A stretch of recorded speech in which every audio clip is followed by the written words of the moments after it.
Are there any whites?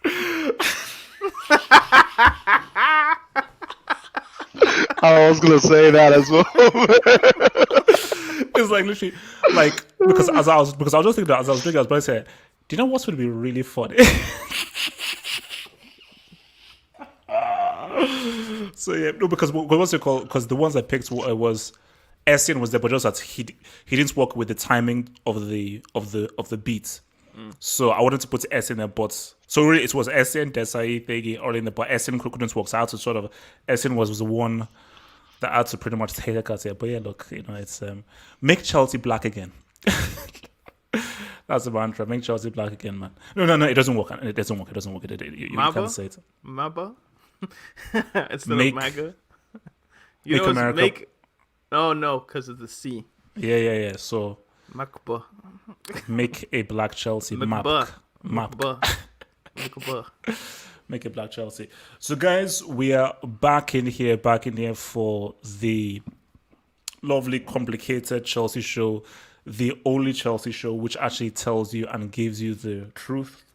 We are not a fanboy show. We are not from West London. We're not from the West End or so forth. So please don't expect us to wax lyrical about Chelsea's history and history. We are just a bunch of 4 black people giving you that true wasabi. So again, shout out to everyone in here. So I think 2 of our people have sort of disappeared on me. So Daniel, since you're the other guy on screen, how have you been? Why do you ask this? Because I'm a nice guy. But do you care? Yes, I do care actually. I really do care. I don't know, man. I've been all right. How have you been? Cold. I've made it. That's my goal, to make it through every week possible. So I'm making it. So maybe you're on the survival thing. So what about you, Mr. Topless Fresh Abdullahi, man? How's your week been, man? It's been good. It's been okay. Abdullahi, can you get some headphones? Headphones. It's not charged. I got 1 year, but it's not charged. So I don't want to use. Like I have it, but it's not fully charged. That's why. But I could use it though. Because I saw people in the comments last week saying that your audio, there was feedback. Yeah, because you basically try and while we're shooting, try and charge it and then trying to use it. So let me when you can. Yeah. So basically, yeah. Mute when you're not talking, just mute. Helps the listeners, bro. Yeah, man. So Eddie, what about you? What's popping? What's cracking? You know what? Just before Eddie goes, the advent of wireless headphones is kind of annoying because you need to charge them. But then, like the wired ones, obviously, like people don't like the wires or whatnot, but they always work. So, but basically it's up because these I are blame also the energy wireless. companies, bro. No. These are also wireless as well, man. Can you guys hear me? The convenience that you get from them is amazing. Why are there 2 of him? Can you hear me now? We got Yeah, you. we can hear you, man. We can hear you. So I'm tired. It's not fully charged, but I can still use it. I dropped out for a bit. I don't know why this told me there, but yeah. So Eddie, what about you? How have you been, man? How's your week? Can you hear me, Eddie? I think Eddie needs to go off camera again. Yeah, I'm good, man. Yeah, it's been a good week. Nothing much, really. Nothing crazy, but yeah. Coolio. I always like to see how peeps are doing, man, because I'm a nice guy. So, guys, there's only one place to start, man. And that, of course, is our dear friend Giroud, and of course Chelsea's very surprising beat them on Can we Sevilla. talk about Spurs first before we get into that one? Yeah, can we talk about Spurs first? Because that will go into the Giroud topic. Okay, so let me just get my bear. Okay, so yeah. So hold on. Do you guys want the results of what you guys said last week? Afterwards. Okay. Yeah. Basically, okay. Give it to We us can now. do that now. Yeah. Give it to us. I think now. everyone got a point anyway, so yeah. Yep. Yeah. Basically, everybody has 1 point. Yeah. So Okay. we're all drawn. After So- after the Spurs and Sevilla thing, we're So all nobody got even on a point. the exact score then. No one got the score. Nah, right. no one No, got the no, exact no one score. got the scores exactly right, but we all got at least one of them right. Wait a minute. One of the results. Wait, Half Hope has 0 points. Half Hope has 0 points because he predicted 2-2 for Sevilla, and so did I. Or was it 2-1 that you predicted? No. He predicted 2-2. the draw. 2-2. 2-2. Yeah, yeah. and so did I. And then you two predicted Chelsea victories, Yep. but nobody got this. Nobody got 4-0, obviously. Yeah. And then Yeah, I did 3-0, but Giroud added one to it. so Eddie and Abdullahi got a point from Sevilla, and I was the only one who predicted a draw for Spurs, so I got a point. But I said 1-1, not 0-0. So Oh, okay. all of you guys thought Chelsea would win for some dumb reason, but hey, We're gonna get into that, man. Okay, so let's kick off Chelsea Spurs, man. yes, Okay, there you go. I thought that Chelsea would end up winning this game. I thought the Alderweireld miss was going to be a huge deal, but obviously that was not to be. And my things are, look, I knew what Mourinho was going to do, but I suppose that I was disappointed that Chelsea didn't do enough to really push to create more against a Tottenham side that, like, first half they were coming, but from the second half onwards, Tottenham were not interested in actually wanting to win the game. And for me, I'm like, that match was there to be won. So what I want to know was that Mourinho is super happy with the result, because you know what Mourinho is. He's like, win your home games, and the away games against the top sides gets a draw. If you get a win, bonus, cool, but we're coming to get at least a point. And that is his tactic and his strategy for winning leagues. So let me come.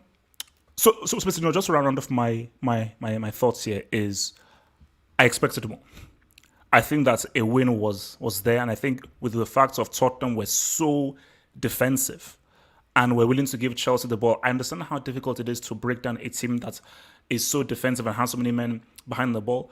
But I still wanted this team to do at least a little bit more to say what's up. So yeah, I was disappointed that they didn't get the dub, man. So let me come first to Daniel with this, man. Hey, yo, Half Hope, could you do me a favor though? Like when you go full screen, could you do like the 3 little boxes on the side? Oh, and yeah. then a big screen in the like that. Okay, and yeah. switch us in. Hey. So yeah, look, as I said again, I get it. Deep defensive block, very the defensive all the way back, but I just feel that match was there to be won, and hence why I want to know what you guys feel. That if you're Lampard, are you happy with a draw, knowing that Tottenham have been one of the most informed sides and they were very defensive, or would you be disappointed in a draw, knowing that they literally were not there to win and they gave you the opportunity to get that dub? Daniel, let me come to you first with that. Yeah, I think the person who instigated the draw was Mourinho, and that's why I picked it, because we all know his tactics. We've, as complicated Chelsea fans or whatever it is, we know what this guy's going to do in a big game, especially when he feels like he can win a league. He's going to play for the draw, banking that he can get points against smaller teams. You kind of blank the slate against all of your rivals, and you just bet that, you know, we're a better team over the course of 38 games. And he came to Stamford Bridge with that in mind. He was like, look, I'm not going to let them play. If we get a counter-attacking opportunity and we can win the game or steal the game in some sense, that's what we'll do. But we're not going to leave ourselves open to a crazy amount of attacks, and anything that comes in the area, hopefully we'll be able to deal with it. And that's exactly what Spurs did. So the result for me is more a credit to Mourinho's way of thinking than anything Lampard could have done, in a sense, unless Lampard wanted to kind of fight fire with fire and be a defensive side and give Spurs the ball and let them play with it, but he would have never done that. So the game kind of went how I thought it would go. I mean, I thought there would be maybe like I said, I mean, I predicted 1-1. So I didn't think there would be a goal fest of 3-2, 4-3, something like that. But, I was not shocked. Let's put it that way. Eddie?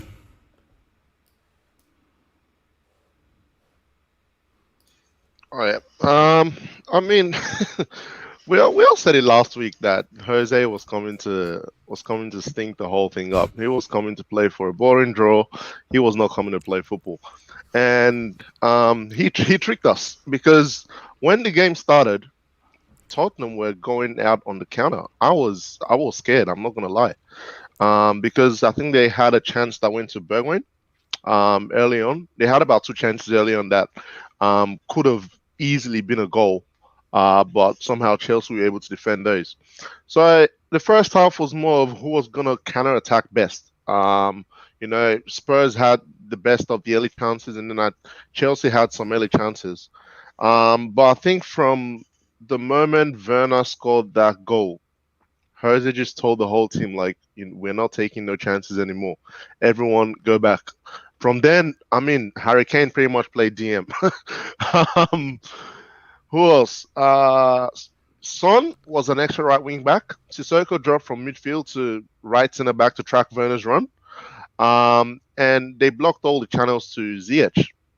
So Ziyech couldn't do much anyways, even if he was coming into cross. He wasn't getting that space to do what he needed to do. He had to do what he wanted to do as quick as possible.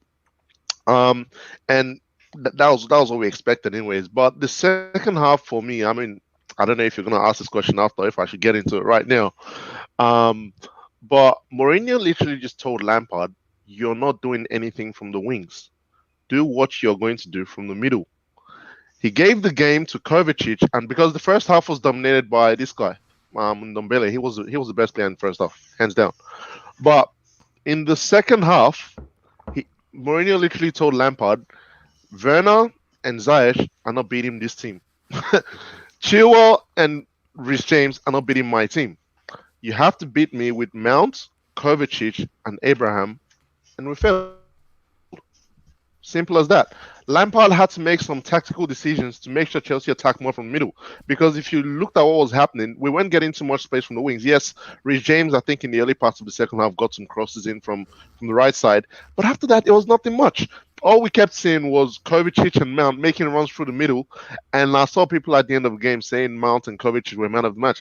Because Mourinho let them play. He knew if I give these guys the ball the whole game, they're not doing anything in the final third. So Mourinho won the whole thing at the end of the day. So, yeah, like Daniel said, Mourinho wanted this more.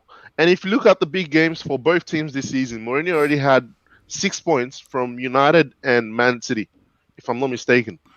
Lampard has 1 point before this game from Liverpool and Manchester United. So Chelsea needed to win more than, Tottenham. Tottenham have 7 points when you look at the top six, traditional top six. And I don't know how Lampard wants to go with big games, man, because he should have done more. Giroud should have come on earlier in the game, and that was also a game that I felt Havertz.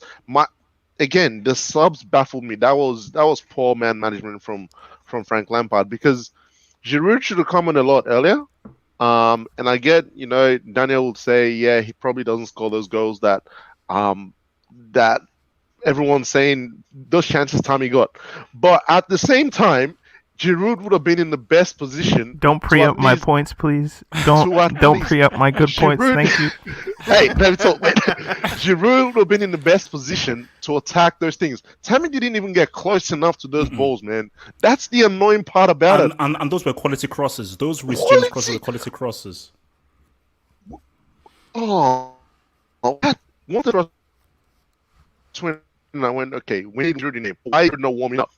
And then we had 2 more crosses after that. And I'm like, and I don't know if you guys saw the same stream as me, but every time those crosses went in, the camera literally went straight to Giroud.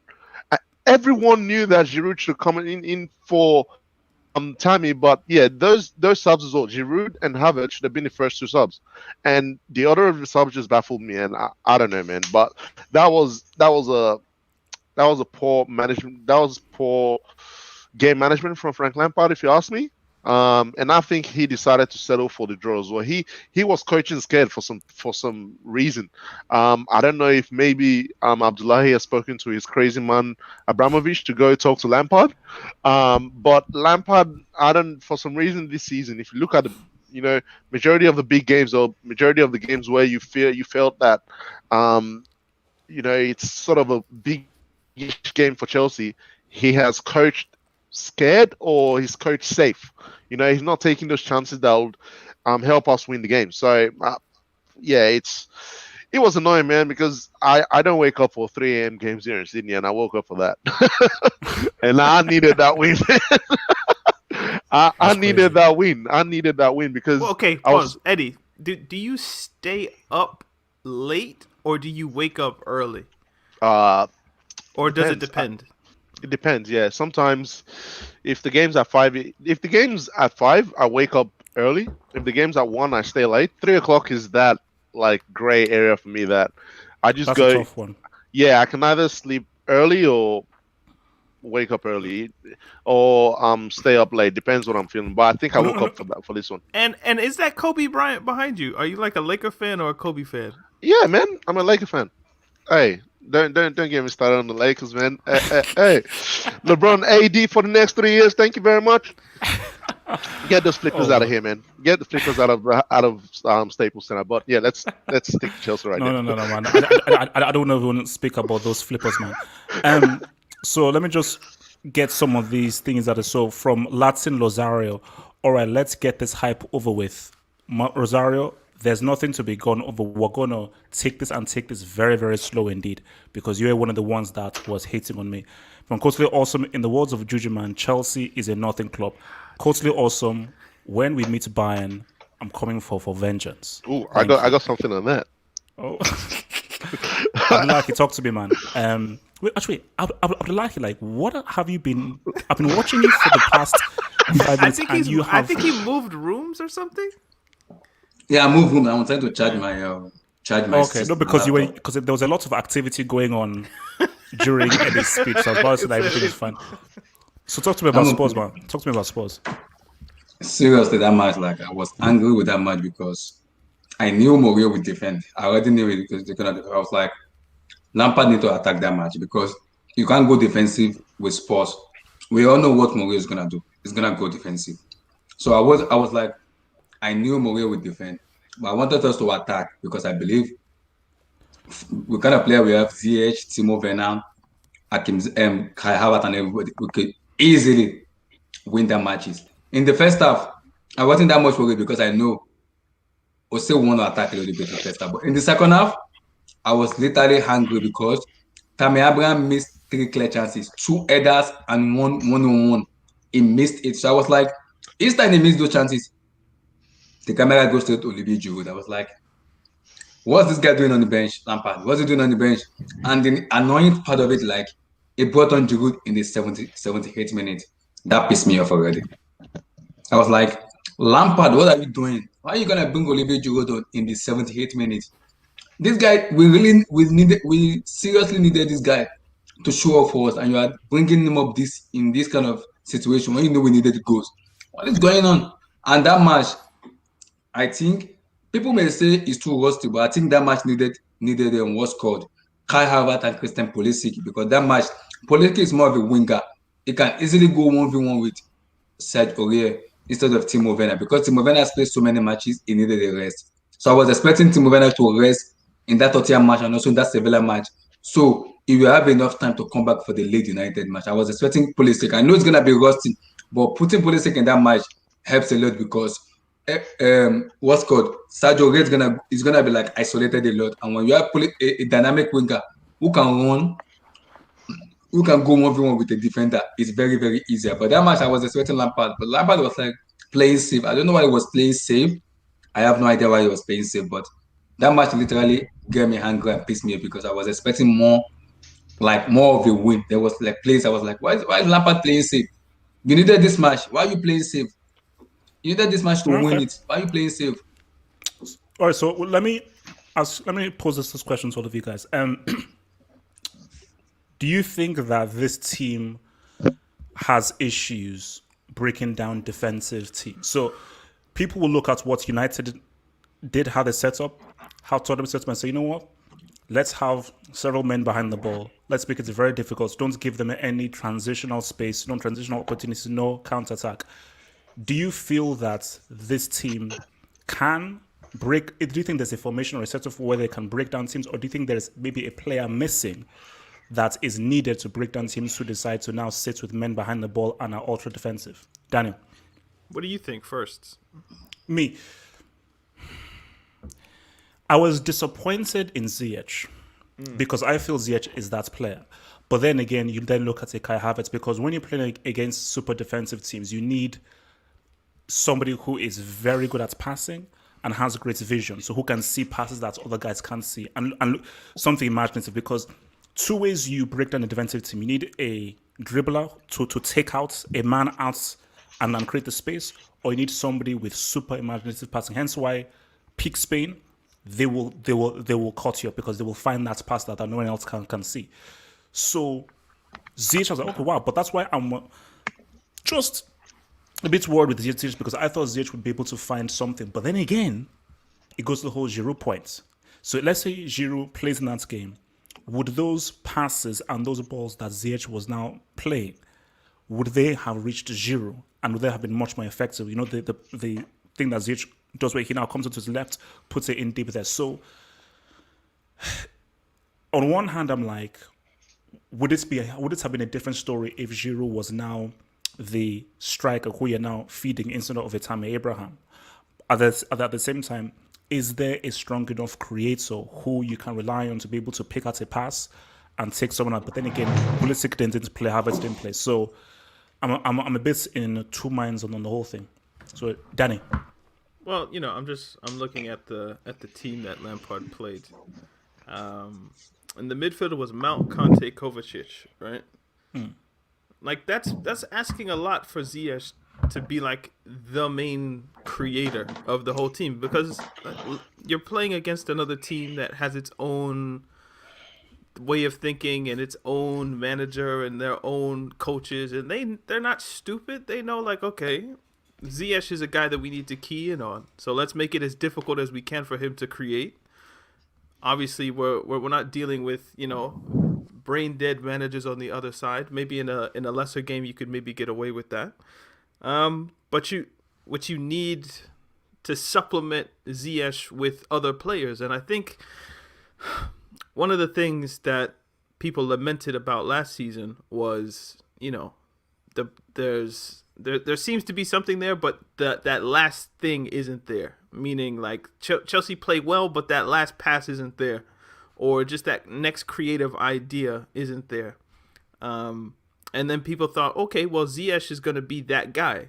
But at the end of the day, if the other team keys in on Ziyech, then you're still left with what was there from last season, which then puts the pressure on, can Kovacic dribble past three people and maybe find a ball wide? Can Mount do something? Can he take a shot from distance, or whatever the case may be? So, especially when you're playing in a game against another elite club, put it that way, the tendency for Lampard, or just every coach really, is going to be to make sure you're solid, or as solid as you can be, without sacrificing too much. So when you see Conte, Kovacic, that means the creative burden is going to be placed some on Mount, maybe the crosses from Reece James and Ziyech. But if the other coach says Ziyech isn't going to be as effective as you think he will, then that places a burden on the rest of the team.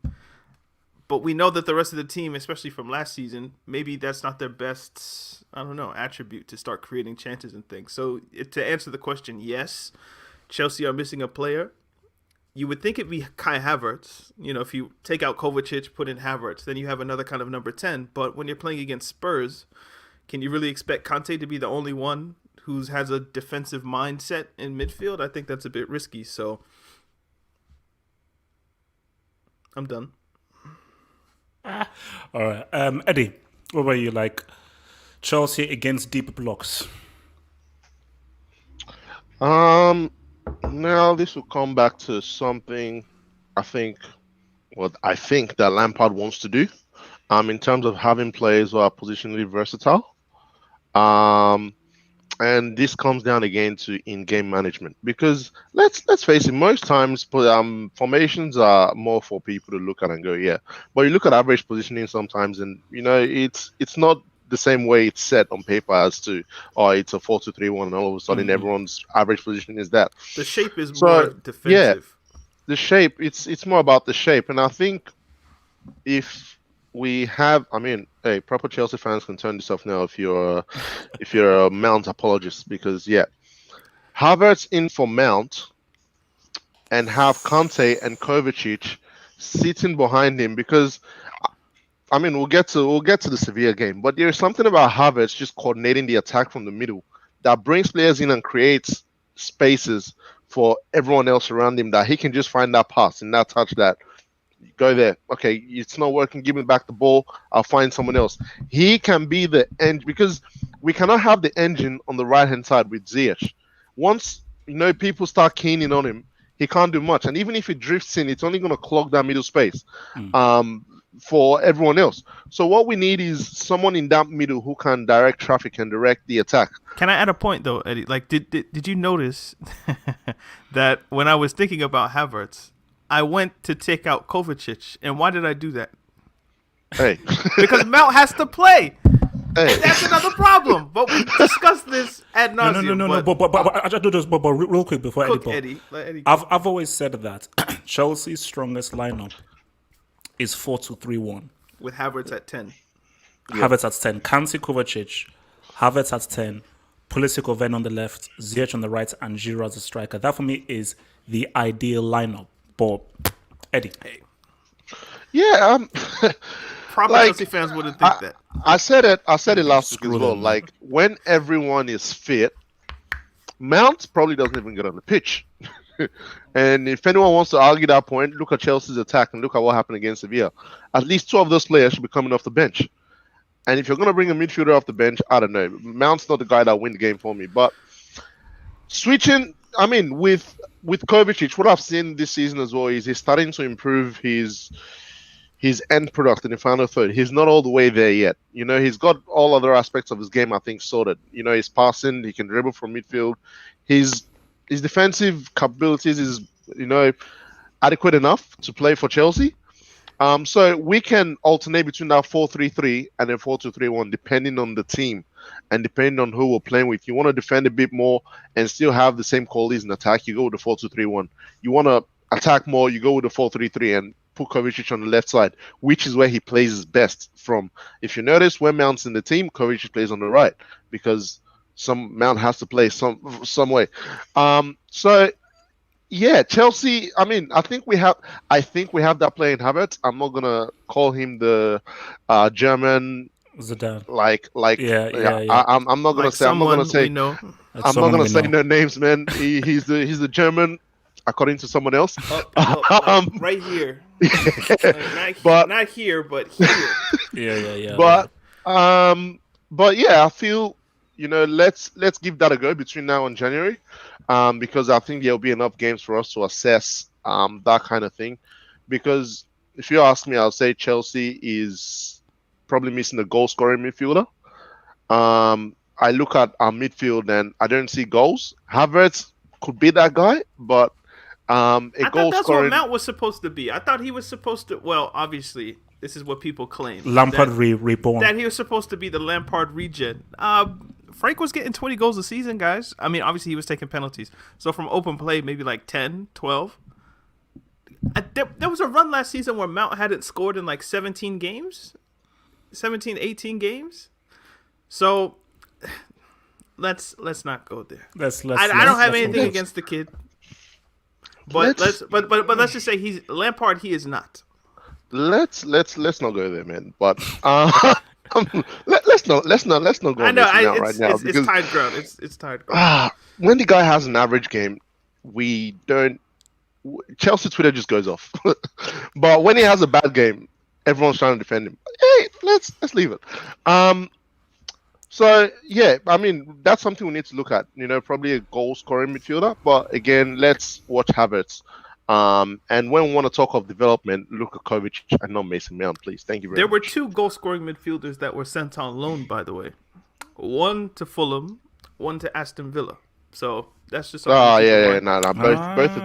of them when playing well enough, man. Come on. I mean, even Loftus-Cheek is still struggling to get into the Fulham team. Come on, man. Achilles. To be fair. Yeah, but still, we didn't have. Hey, look, Achilles.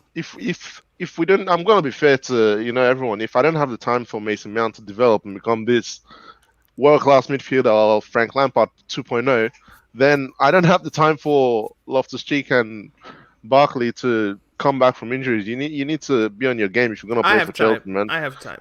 Oh no, thank you. Okay, so let me just. So he proved it to me with the Sarri season. So Dungo Kamara, again, this is obviously echoing what we've been saying. Havertz is supposed to be the number 10 that allows us to beat defensive teams.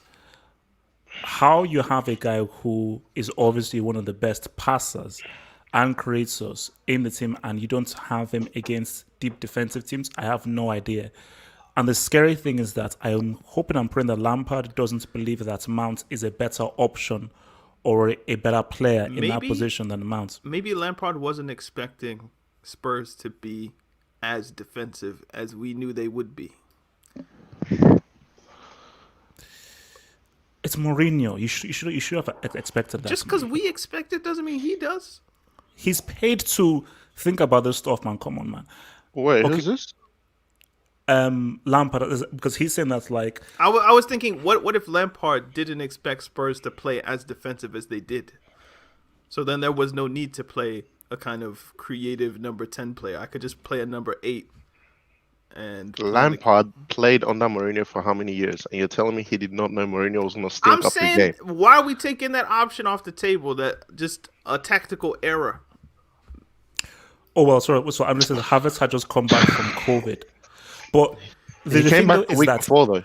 No. But my issue, sorry, before I come to Abdullahi, my issue is that if everybody is fit, what is Lampard's strongest team? That's what I want to know. If everybody's fit, I'm not sure because the strong objectively, we should his do that team? again. His strongest team. Mendy, Chilwell, Zuma, Silva, James, Conte, Mount, Kovacic. It's the team he played, I guess. 4-3-3. Werner, Abraham, Ziyech. Wait. Did you say if everyone's fit? And you're... I think if everyone's fit, the team that he played against Spurs is basically the team that he would still start. I don't think so. I think he would replace Kovacic with Havertz. I don't know why. And I think he would have Pulisic in there somehow. I would say this is Lampard's 11, by the way. Front three would be Ziyech, Pulisic, Werner. I know that Werner doesn't work in striker, but it's Lampard, guys. It's Lampard. I think Lampard's tendency now was actually to play the actual number 9. So that's why we're seeing Tammy Giroud. I think he's actually come to his senses and is playing at number 9. So I don't think so, because I mean, if you look at it, Kovacic, Pulisic is still rusty in a way.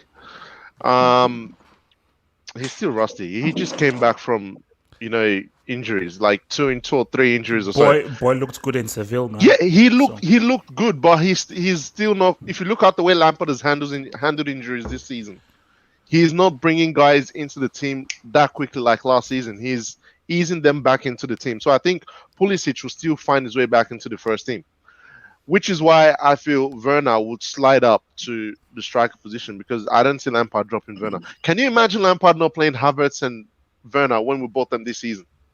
Yes. Actually, no, I do. Yes, I do. Trust me. Nothing is beyond it. Okay, so Abdullahi, defensive especially teams, Werner, because I don't think, or especially Havertz rather, because I don't think that was his decision. I think that was a club decision to get Mount was Havertz. his decision. Well, that's competition for his boy. I don't think he would necessarily want that. I think the club saw an opportunity. Like, we could get one of the best young midfielders in Europe. Let's take it. But that doesn't necessarily mean Frank wants to start him every game. Wait. Does that say Roosevelt University? Yeah. Okay. Yeah. Okay. So what are you asking? So basically, defensive. What's going on in that house? Abdullah gave that look, man. It was like, Okay, hey, so tell your kids to go away, Abdullah. They're pranking him. Obviously. So we're just waiting for Abdullahi just to sort out his baby mamas and his kids. Hey, that didn't sound like no baby It's my mama, sister. man. It's my sister. It's my sister. My little your sister. sister. Are you sure, Okay. bro? My little sister. Okay, Abdullahi. So what's it called? Talk to me. Chelsea breaking down defensive teams. How do you think? What's the best way for them to do so? Is it a case of where Havertz has to play? Yeah, I think Havertz has to play in the defensive team because if you look at other team, I think they're having a high on Hakim Ziyech because they know he's the creator in that team. If it's pinned down, we don't have any creator except what's called Mateo Kovacic. And the way Mateo Kovacic is playing now is a creator, but it's not more of a creator of like Kai Havertz. Kai Havertz, if you look at the way he plays, look at the Sevilla match, you will see that is the Havertz everybody wants to see because he bring on the ball, a drive from the midfield, and you look at the winger who is here on the right side and who is on the left side, then he pass out. That's how a creative player does. Kovacic could do the same thing, but he doesn't have that creativity in which Havertz and Hakim Ziyech has. The last two matches from, I think, the Sheffield United match and the Tottenham Hotspur match, the same thing was done to Hakim Ziyech. It was pinned down completely. There was no space for him to even operate, no space at all, because they know he's a creative player in that team. That is where you need Havertz to come in. I know Lampard loved Mason Mount, but there will be a situation where he has to put Mount on the bench. He has to. He has no choice than to put him on the bench because Do you think you need do you ever see him putting Mount on the bench against like very a possible. tough He could defensive do team? it. Yeah, he could do it. It's possible. He could do it. Abdullah, He could do it. Let's get real. Let's get real. He's not doing it.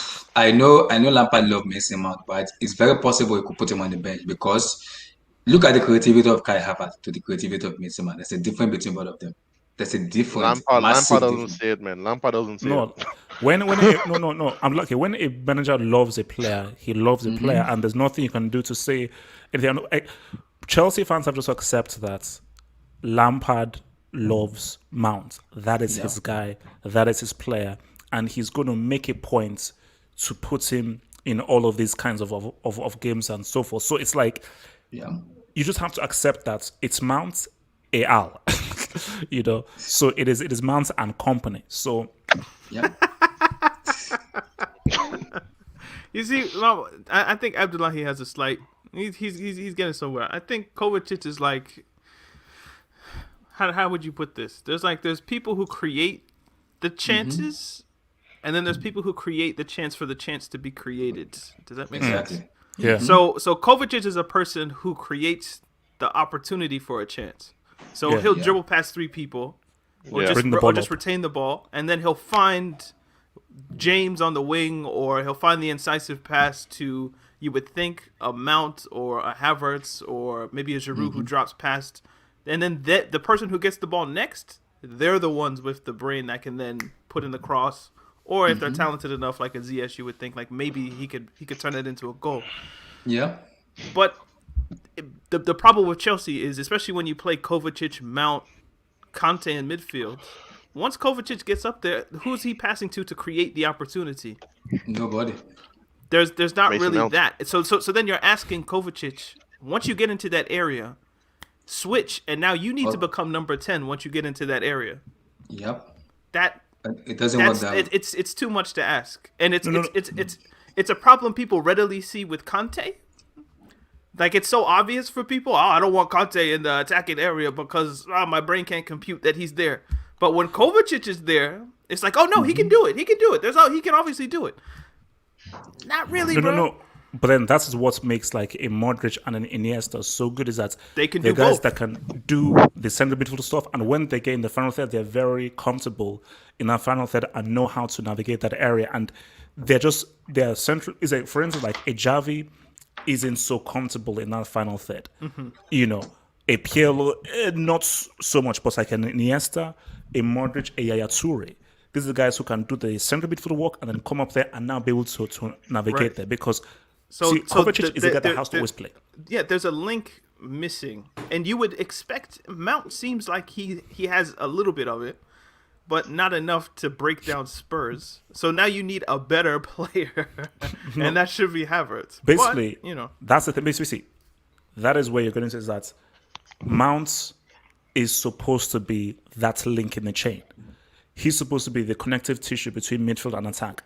So he's the attacking midfielder who brings the ball up and is able to either score goals or be able to facilitate through the center of the pitch and be creative. But just that he's just not that good enough, Like, he doesn't have the technical ability, and the skill set to be that Modric, that Iniesta. Can we And I talk think about that's just Giroud taking now, some though? time. In this game or Sevilla? Well, this game, and then it'll link. Oh, trust me. okay. No, okay. Let me see. I'm pretty sure you can check the tape. I said, Giroud has to start this game against a defensive Tottenham team. I think Gatlock, Giroud. get the tape, get the clip. No, I'm just Gatlock, get the tape. Gatlock the receipt merchant. Yo, does Jesus Gatlock Christ. ever get anything good, or is it just all negative? No. He did send something good because when I predicted the right score for Atletico Bayern, Oh, okay. but it's like once out of 3 billion bad receipts. So fucking loser. My bad. So basically, my thing is, basically, it is football 101, and I don't want to insult Lampard, but let me just talk. I don't want to do what I'm about to do, but let me do it. Which is that surely you realize that Giroud is tall, he's good in the air. This is a defensive team, which means they'll make it harder for you to go through the middle, which means you need to go wide and you need to cross the ball. Giroud has Tammy may be taller, but Giroud is more adept and better in the air than Tammy Abraham. Mm-hmm. So what is the point of giving him 12 minutes? Makes no sense. And I'm shocked that I'm a football manager merchant. Speaking of which, Daniel, we need to buy the game, by the way. So I'm a football manager merchant. Even I know, all right, if I'm going to long ball or route, if I'm doing like wing play, my striker has got to have at least 15 or 16 heading. Okay, 16, 17 heading. He's got to have that. He can have like 12 shooting or 10 movements, 16, 17 heading. Let's ride. But the Tammy thing is that Tammy is good on the counter because he's much more mobile and he's a better overall footballer on the ground than Giroud. But Tammy was totally taken out of that game. I don't know about that. Danny, talk to me. Well, no, I was just saying your point. I think Giroud's probably a better technician than Tammy. I just think Tammy's just he's just more mobile. So if Lampard wants a team to press, he's going to ask Tammy to do it rather than Giroud to do it. So if the idea is, I don't know, we want to create just Gegenpress, just like press the press, or just whenever they lose possession, we press, or whatever the case is. I want a fast guy there.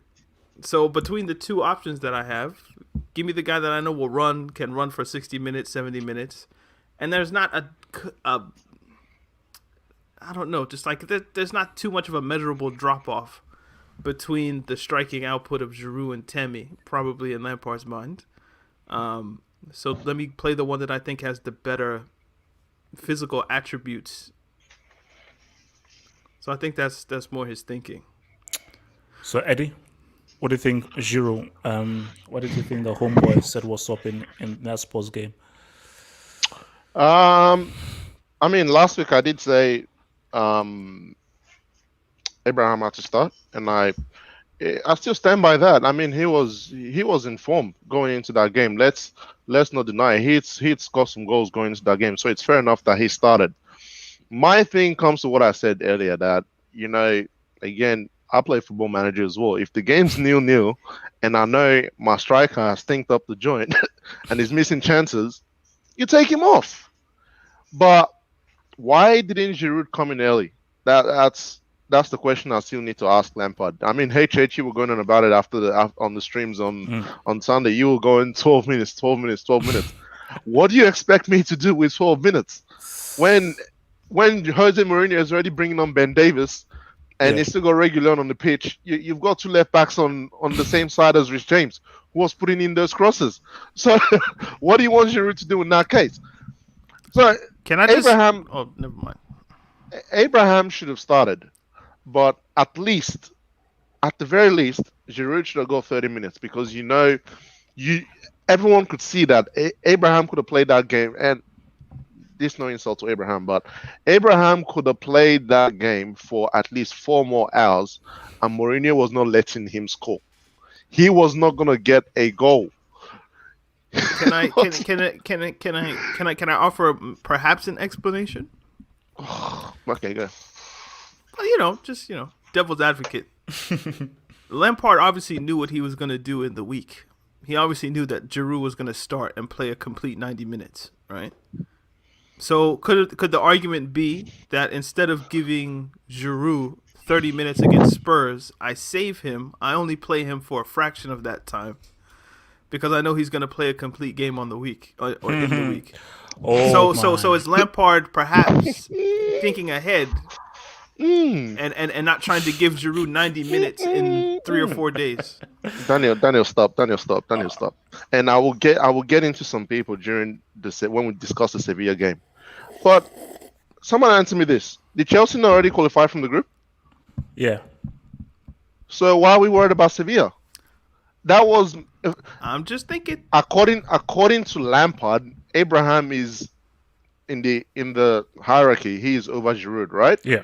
So by that logic, taking Abraham off early made more sense than saving Giroud for Sevilla, because even if Giroud got injured against Tottenham, Lampard has that excuse of, okay, now I can play my boy Abraham because, hey, Giroud's injured.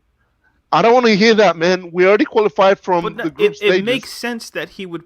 It makes sense to me anyway that he would start the player he doesn't like in the game that doesn't mean anything. At the expense of winning a game that's right in front of you right now? Well, because he thinks Tammy's the better option to get the goal. So, of course, he's going to leave him in there longer. I see where Daniel is coming from. Hence why it makes the Sevilla game so sweet. Which is why when we get into it, it is so sweet because... Okay, see, this is my thinking. Lampard thinks Tammy's a better striker, so he's going to leave him in the game longer because he thinks he's the better option to get a goal. And in the game that doesn't mean anything, I'll start Giroud. But the fact that Giroud's now scored 1, 2, 3, 4, easy. That kind of throws a little... Daniel, shh. We'll get there. Shush. We'll get there. We'll get there. Patch. No. But... That's the whole point, is that 100%, I get what Daniel is saying, is he completely doesn't rate Giroud. And he has made his decision that Tammy is the striker I want ahead of you. 100%. And I think... I didn't say that. No. Okay, but I'm saying it. Okay. That game showed that... You see, that game... Okay, I don't want to go too much into the Sevilla game, but that game against Tottenham... And the fact that he gave Giroud 90 minutes is a clear indication that, one, he sees Tammy over Giroud in the hierarchy. Two, that the fact that he played Giroud... that he played Giroud in that Sevilla game showed that he didn't care about the result in that Sevilla game. Oh, if we win, cool. But his focus was the Tottenham game, and he cares more about what is happening in the Premier League than in the Champions League. First, second, who gives a damn? Do you want the nail in the coffin? Oh. If the Sevilla game actually mattered to Frank Lampard, do you think Mount doesn't play? Hell no. Let's not get into and Tammy starts. No. It's just proving my point that he started Rudiger and Christensen. That game, he didn't care about it. He didn't care. I know. I get what you guys are saying, but let's not get into. Which Eddie, I'm using that as kind of as a case study for why he did what he did in the game that he thought mattered. I agree. Does that make sense? Can we also talk about how poor his changes were?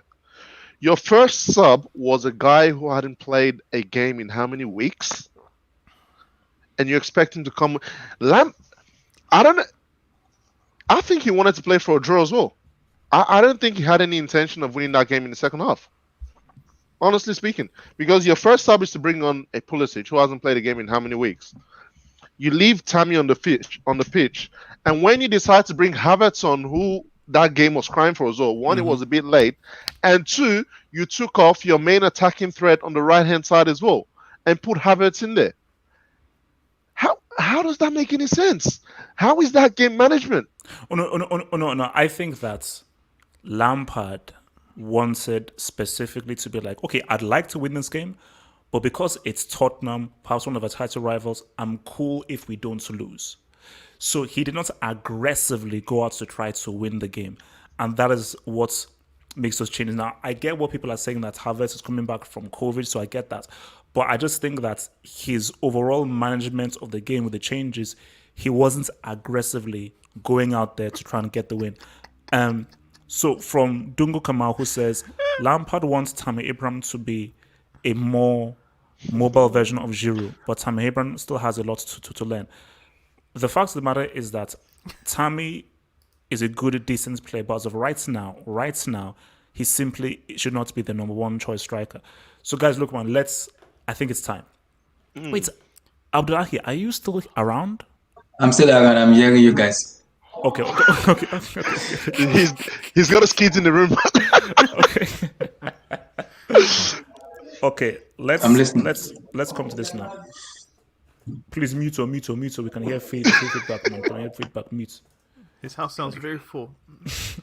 You see, this game was super interesting because you guys have already put out a few fillers out there that makes this such an interesting topic. Look at the lineup against Sevilla, because see, for me, like, yes, because I'm always late. Then someone to say, "Oh, yo, have you seen the lineup?" I was like, "No." Then looked at the lineup and I was like, "Why don't you want to win the group?" It's like, do you want a situation where you come second and now face Bayern Munich in the second round? Leave Bayern for like maybe a semi-final. You don't want to face Bayern in the second round. So I was like, this is Seville, a very tough place, and Christensen, Rudiger, I'm like, Emerson, I'm like, so that lineup, when I saw that lineup, I was like, okay, this is either going to be a draw or this is going to be a Sevilla win. Hold on. And then I'm going to be pissed off. Yeah. Do you know what the best part was? What?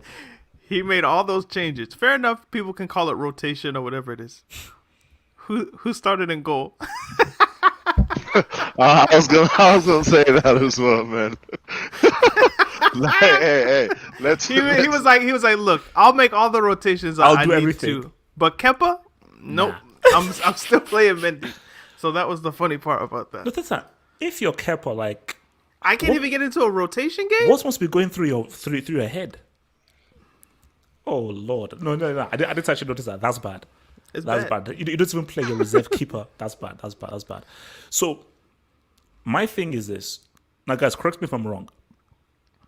That is Chelsea's best performance of the season. Mm-hmm. That is arguably one of their best performances under Lampard in terms of the opposition, the competition that you're playing in, and where you're playing at. Because people know that Seville is a tough place to play at. Okay, fair enough. Sevilla may not be as strong as the way before, but it's still a tough place to play at, with or without fans. But the key thing is, it's a Champions League game against serial Europa League winners. And that was... I'll say it. That is Chelsea's best performance under Lampard. Mm-hmm. And my thing is, I'm confused now, hence why I want you guys to help me. So it's the best performance, but it's a team that we know is Lampard's second string team, where most of these guys don't come in first into his head. So is this a case of Lampard needs to now think long and hard about what is your strongest lineup? Because I was looking, no mountain in sight. I couldn't see a mountain anywhere in that lineup. So let me come to Daniel, man.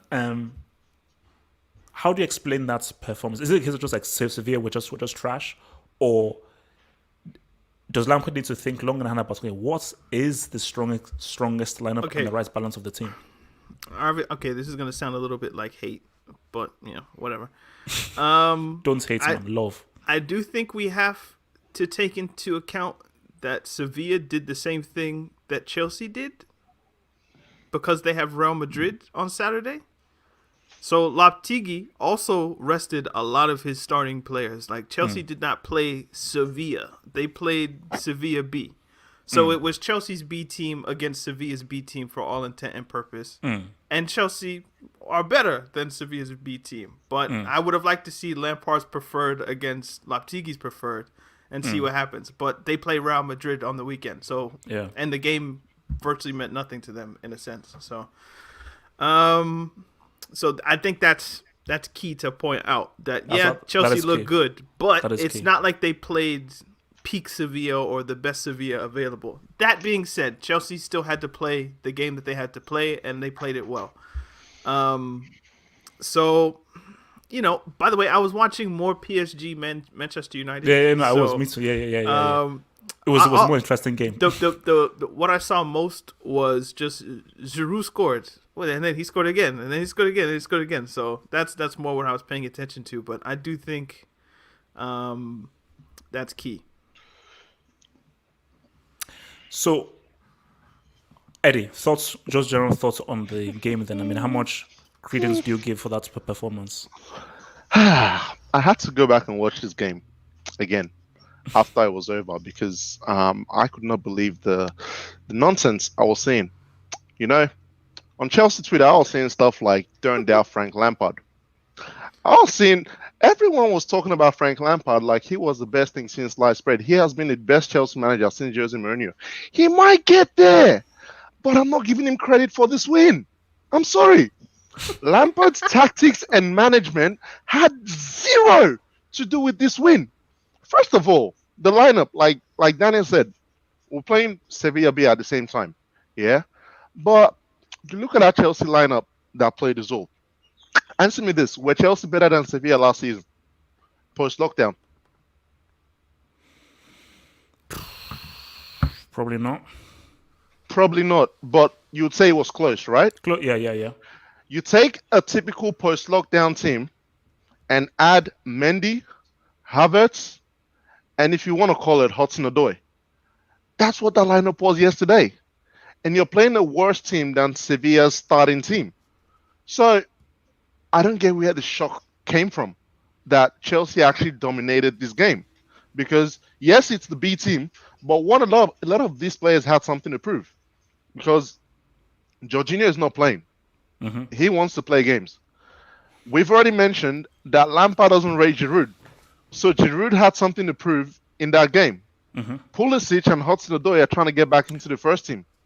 No, wait, very quickly. See, Eddie, you've made such a great point because in my mind, I was saying that why is Pulisic shooting and taking shots on targets and so greedy?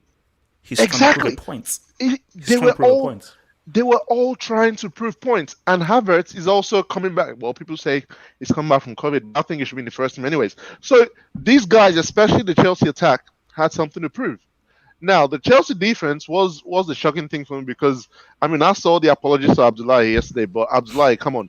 If anyone told you we're starting the back four with Aspilicueta, Christensen, Rudiger, and Emerson, I don't think you predict 3-0. Let's be honest, man. Something is funky, man. Something. You know what? No. Sorry, let me just stop you here. Something is funky. So let me get this straight. See, because we're now picking holes at this whole thing. So let me get this straight. So a back four of Emerson, Christensen, Rudiger didn't concede a single goal. Yeah. Something doesn't add up. No, there's no Kepa. That is a major factor in this. No, Arrizabalaga. If Kepa or Caballero started, what do you think the score is? 4-2, 4-3, 4-4. But that's why I don't understand this whole thing. Mendy is a huge solution, man. Wait, Maxi. You sound like a hater. It's accurate, but I understand it. No. But Maxi, let me just say, this is called the complicated Chelsea show. This is not called the Chelsea show. So you're gonna get the real. Yeah, this isn't for fanboys. I'm sorry. We're giving you that real talk. It might sound like hate, but just take it as constructive criticism. Exactly.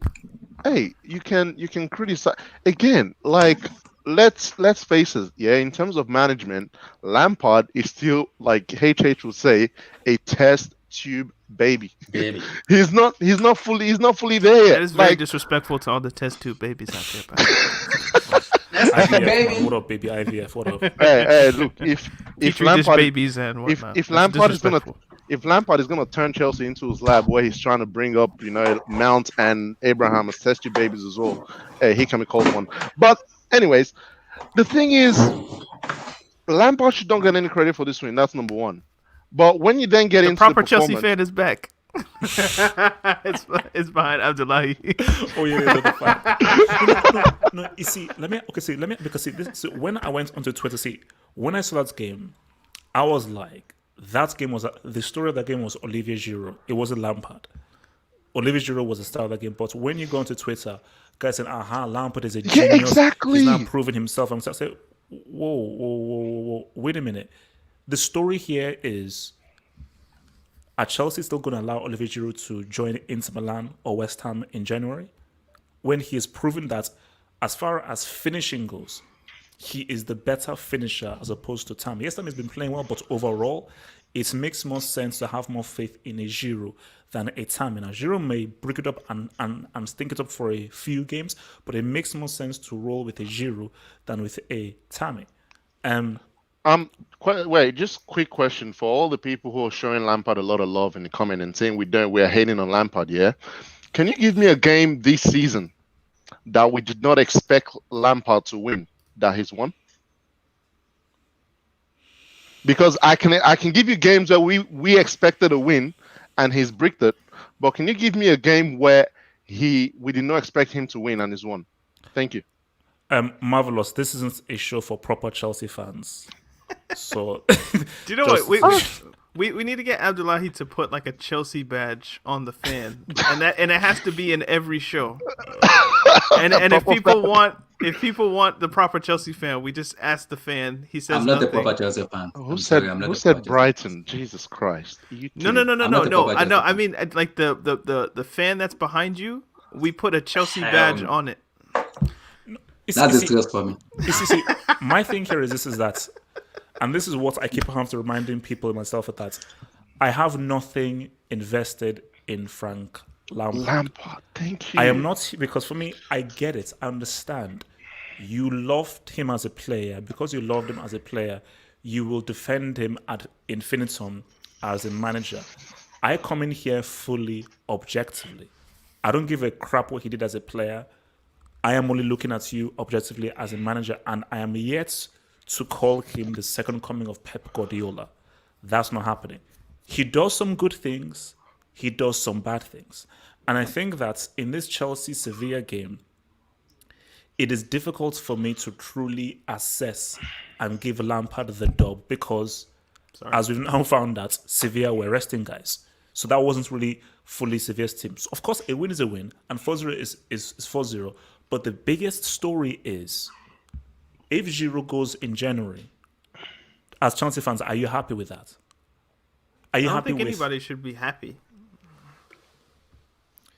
I think with the striker situation, and people might hate me saying this, but I think Chelsea might have to review their striker situation, because if you look at it right now, based on transfers this season and how Lampard rates the players, when everyone's fully fit, I think Werner will be the starting striker.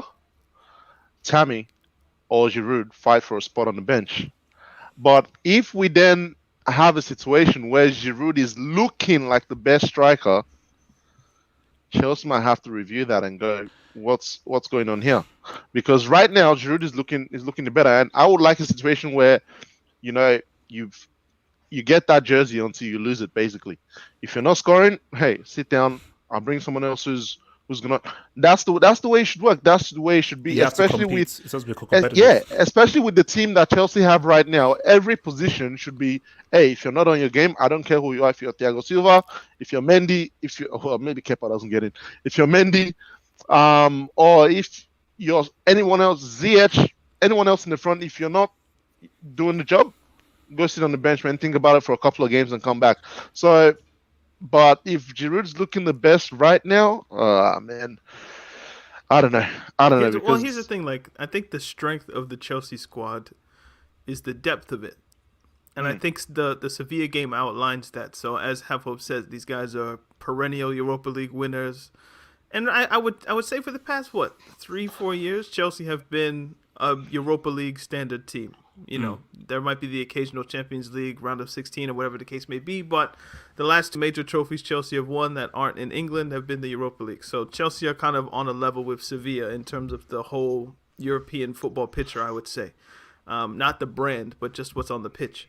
So the fact that Chelsea's B team can beat Sevilla's B team 4-0, I think that says something, and that's a credit to the squad depth.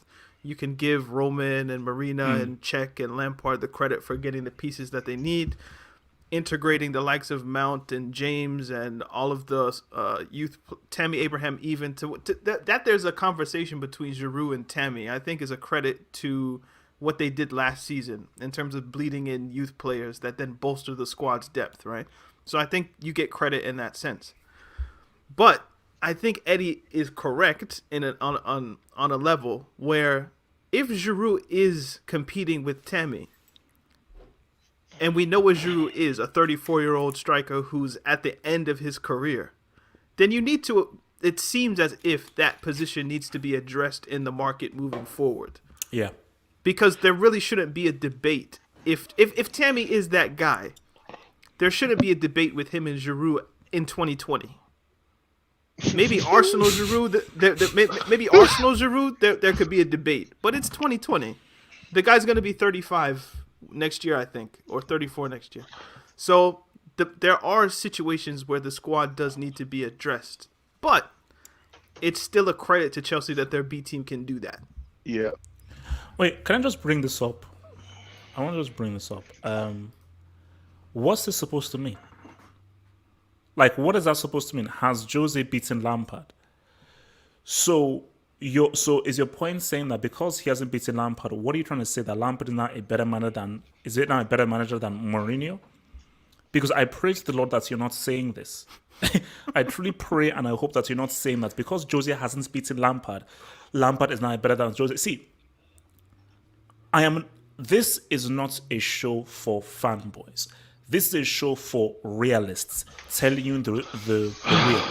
Fanboys only want to look at the positive. I'm not a pom-pom cheerleader. I'm a logical realist. And the fact of the matter is that Lampard so far, he's been impressive. I will never call Lampard a better manager than Pep.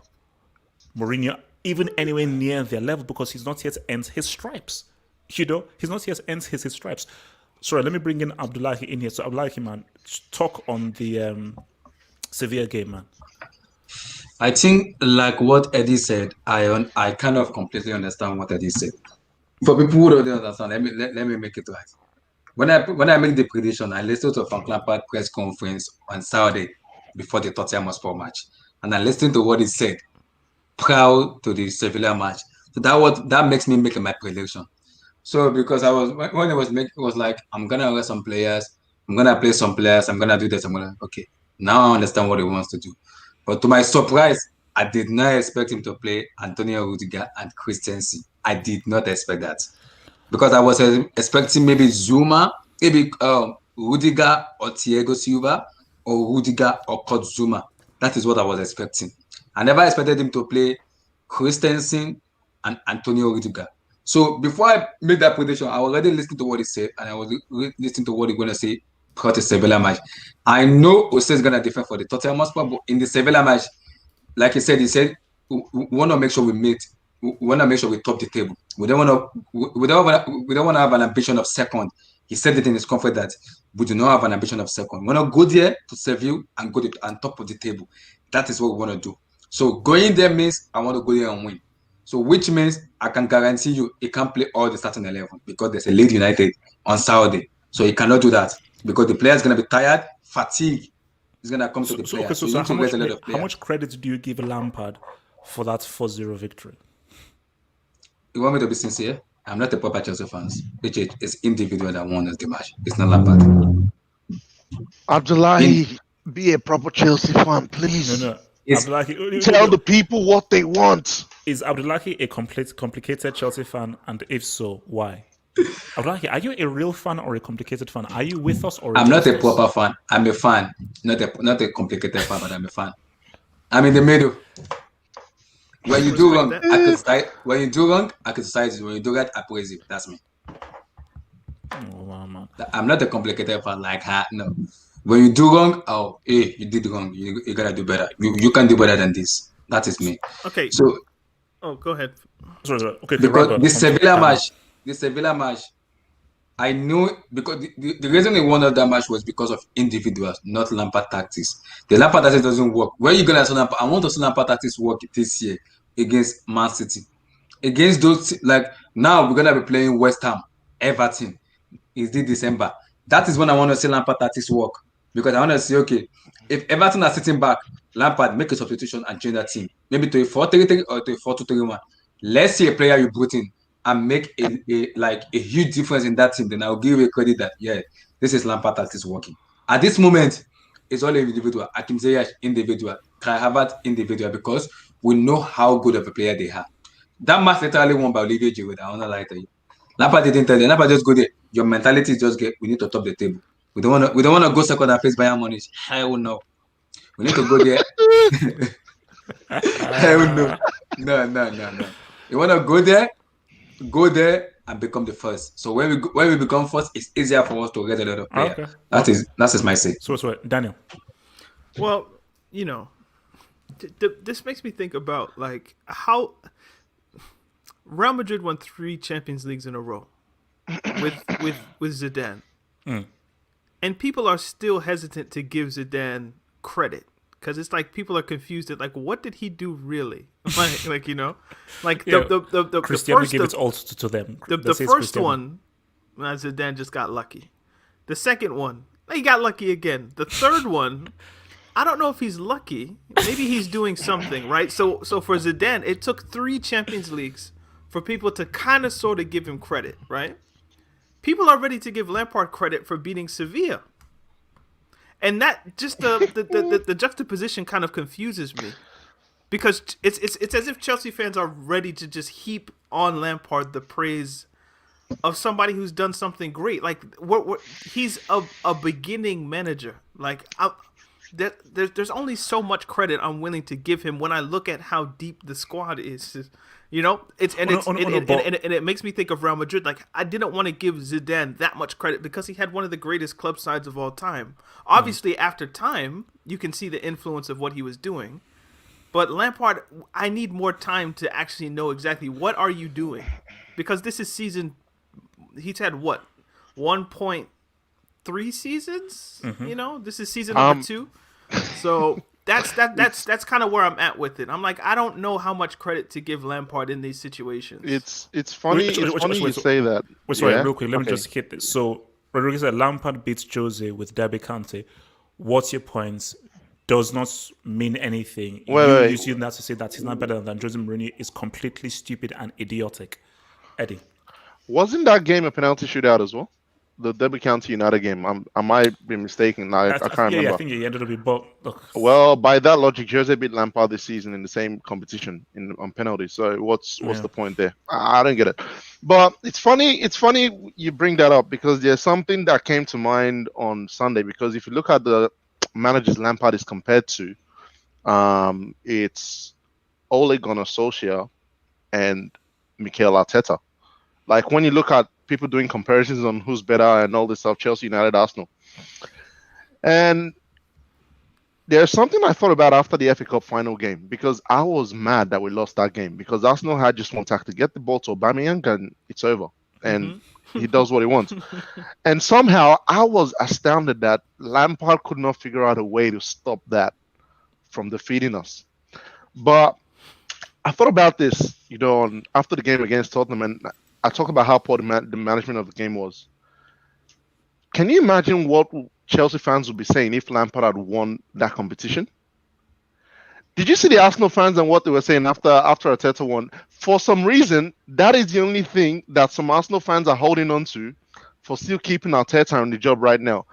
That will be 10 times worse if Chelsea won that competition. Because something I actually thought about, I said that might be the best thing that happened to some of the Chelsea youngsters. That might be the best thing that happens to Frank Lampard, because they will take this game and use it as motivation for next season. But imagine the state of this club if Chelsea had won that game. Oh man, it would be unbearable, because if Lampard is getting this love right now, I don't know what would happen. But second thing with Lampard, what I've noticed, again, people say I'm hating. I don't care. You can say what you want, man. Lampard is looking like a front running fraud right now. Whenever AJ, when I want to everything switch from my laptop to my phone. I'll be back. Okay. when everything is going good, it's all nice and smooth. It's all let's ride. But I haven't seen, again, I'm still waiting for a game this season where I'm looking and going, oh, Chelsea are in trouble. And Lampard makes, if you look at Chelsea's best performances this season, they've come mostly in the Champions League. Why is that? 5 subs. And I said this, I think the first show I was on, I said 5 subs make a difference, because I can change my whole attack with 5 subs. Imagine that. We can change the whole attack. I can change my whole defense with 5 subs. So again, you can credit the managers for being able to use the subs properly. But in the Premier League, I haven't seen a proper game where I can say, okay, yep, Frank Lampard's changes won us this game. No, but because see, my thing, and this is what Devil said that, which is true, is like, and you guys may not like it, but it is what it is. Like, if Chelsea are to win a trophy, it will be in spite of Lampard, not because of Lampard. And I think it goes back to something that Daniel said like some months ago, that I'm not sure yet what Lampard is trying to do with this Chelsea team. I don't see this Chelsea team, okay, this is Lampard's idea. There are very talented individuals here, and they're coming together to win games based on how talented they are. A team with Havertz, Werner, Hudson-Odoi, Havertz, all these kinds of guys, they will eventually find a way to score against and actually beat a team that isn't so good. See, the Sevilla thing is, what would that have looked like if that game was important? So let's say a third team was still pretty good, and it's not Sevilla's best team against Chelsea's best team. What I want to see is Lampard against a top team, the best players now go. Because now that is where management now comes into play. Substitutions, plays come into play. Because for me, and this is me keeping it real, because trust me, I've watched football a long time and I know, I still don't know what is it that Lampard is trying to do. It's the individuals that are coming through to change the game. Daniel, I see you waving your hand. Okay, so I have an analogy, and it's something I use for a lot of things, but I can make it for football, and I tweeted it out. What did you read? Oh, everyone's saying I got a personal beef with Lampard. Yeah. They say that you're a hater, man. Oh man, I need some coffee right now. Jesus Christ, keep going, man. All right, so yeah, my analogy is like you can look at things maybe like a car, because I feel like everything, everyone can relate to what a car is. When BMW is selling someone a car, like, they're selling you the whole experience. They're selling you the badge. They're selling you the way it looks. They're selling you the leather seats. They're selling you everything. Like, everything in that car is designed for a purpose, and it's designed to make the thing as aesthetically pleasing as possible. But there are some parts in that design that are more important than others. The leather seats, fantastic, but they're not as important as the engine or the brakes or the wheels or the carburetor or the alternator or all of the parts that go with a car, right? If we make Chelsea a car, what is Lampard to the car? Is he an engine? Is he a brake? Is he the chassis? Is he the steering wheel? Is he the airbag? What is he? And from what I like, if we make Liverpool a car, the engine is Klopp. There's no two ways about it. He is the thing he's the main piece. You can't have a car without an engine. You can't have a car without a lot of things. But the main thing I would think you would need is an engine. And Klopp is the engine that makes Liverpool go. from what I see, people are ready to give Lampard the credit as if he is the engine of Chelsea's car. For me, the engine of Chelsea's car right now is the squad depth, the players that are available. And then maybe you could say, well, that maybe means that the boardroom is the engine, the people who are actually pulling the strings. The acquisition, yeah. So what is Lampard in this car? I'm not ready to give him, he's the person that makes this go. But it seems like a lot of people are, he's the engine. Like, without him, this thing wouldn't work. And I think he's more, I don't know, like the steering wheel, the horn, or Mason Mount is the driver. No. I would say that he's like this. No, Here we go. steering wheel. Like for me, he's like GPS. You don't necessarily need it, but it's good to have. You know, so like the little computer monitor. Daniel, you can try and sound as nice as possible. That is a straight up insult, man. That's a straight up insult. But no, it's like that. Daniel, you called Lampard the GPS. That little computer box. It's like, Gatlock, clip that, please. Please clip that.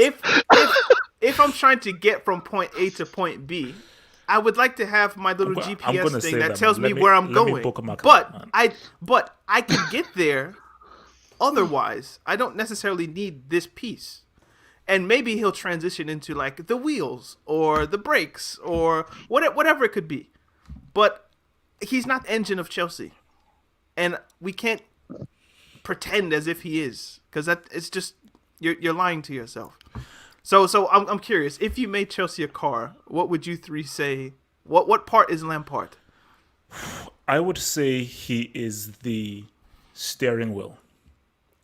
So the engine is there, the different That's pretty parts important. are there. The steering wheel is pretty important. I would argue that he's like the I would because for me everything is there, the engine, all the different parts and everything, and he's just guiding it through. So is he the steering wheel? Because is he truly, because for me, I would argue that he's sharing the steering wheel with is it Mendy? No, his assistant guy. Oh, Morris. Morris, because a lot of people say that no, Jody Morris is the actual brains behind the whole thing. Because okay, look, let me keep it real to you. And and I don't mean this not disrespectfully. I've just mean this in the nicest way possible.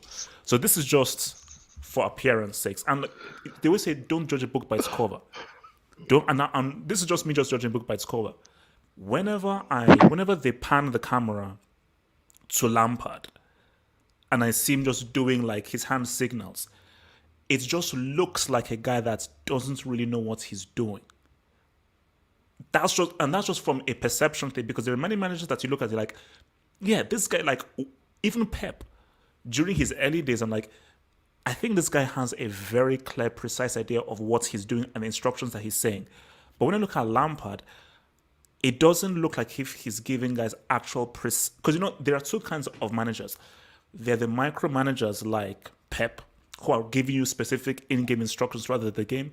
Then they're like the more laissez-faire managers like Ancelotti, who have given you everything you need to know, and they basically sit in the dugout. And maybe once in a while they will come to the touchline, but they're like, no, we've gone through this throughout the whole week.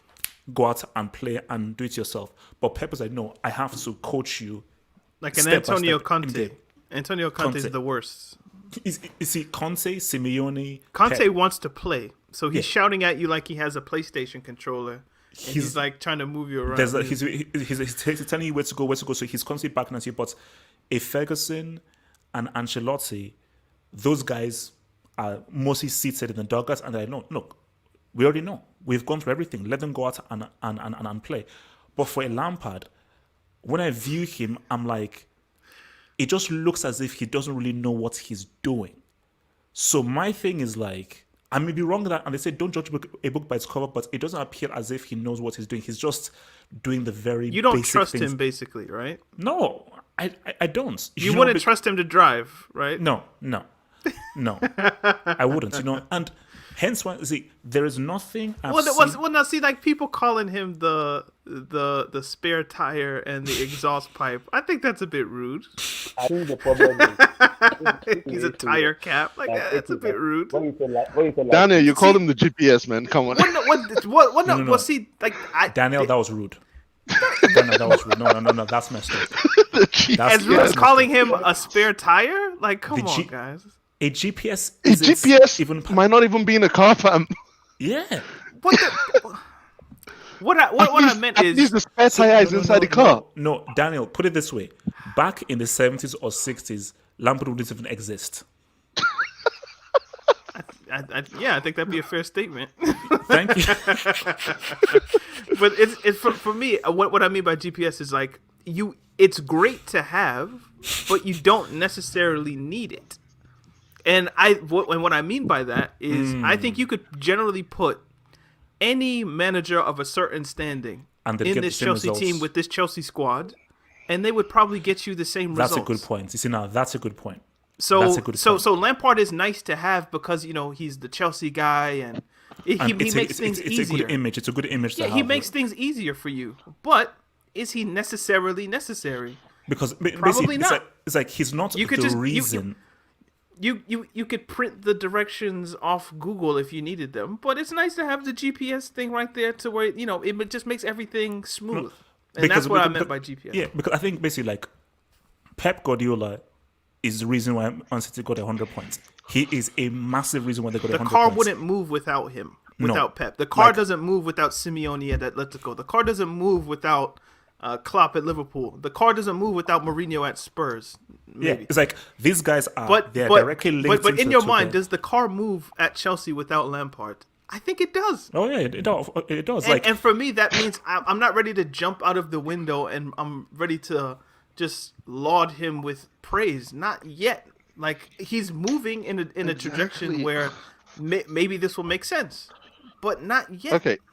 I Let think me people are do this, misunderstanding. okay. Let me just read some of these comments and then I'll come to Abdullahi, who sounds like he's Yeah. in Iraq. So He's in Chirac. He's in Chirac. Shout right. So, what's your ideal Chelsea manager? Who's A your guy ideal with Chelsea experience. A guy. Like my favorite outside of Mourinho has been Ancelotti. So I like Ancelotti. He was good. Hiddink was not bad as well. I- Hiddink wasn't bad. I'll get to this later. Okay. By the way, John Terry might be going Derby soon. Watch that space, people. Oh, And apparently he wants to take Ashley Cole with him. That's all I'm going to say. chalk ice. Chalk ice. So with due respect, Lampard has forgotten more football than you lots even know. Did he know what he was doing when he took 2019 team to top 4? Well, see, look, we're not comparing Lampard to us. We're comparing days. Lampard to the standard of managers that Chelsea have had in the past what is- and what that is top happening European teams No, have can now. Abdullahi So- go? Because, man, I want to say something. bro. See, Yeah, like, come on, Abdullahi- see, he's not the air freshener hanging on the mirror. Like, I knew it was dangerous to say that. I should have never brought it up. I should have never said it. That's dangerous. I should've just Daniel, kept what have quiet. you done, man? Your analogy just killed Lampard. I should have just kept quiet. I know. He called him the air freshener.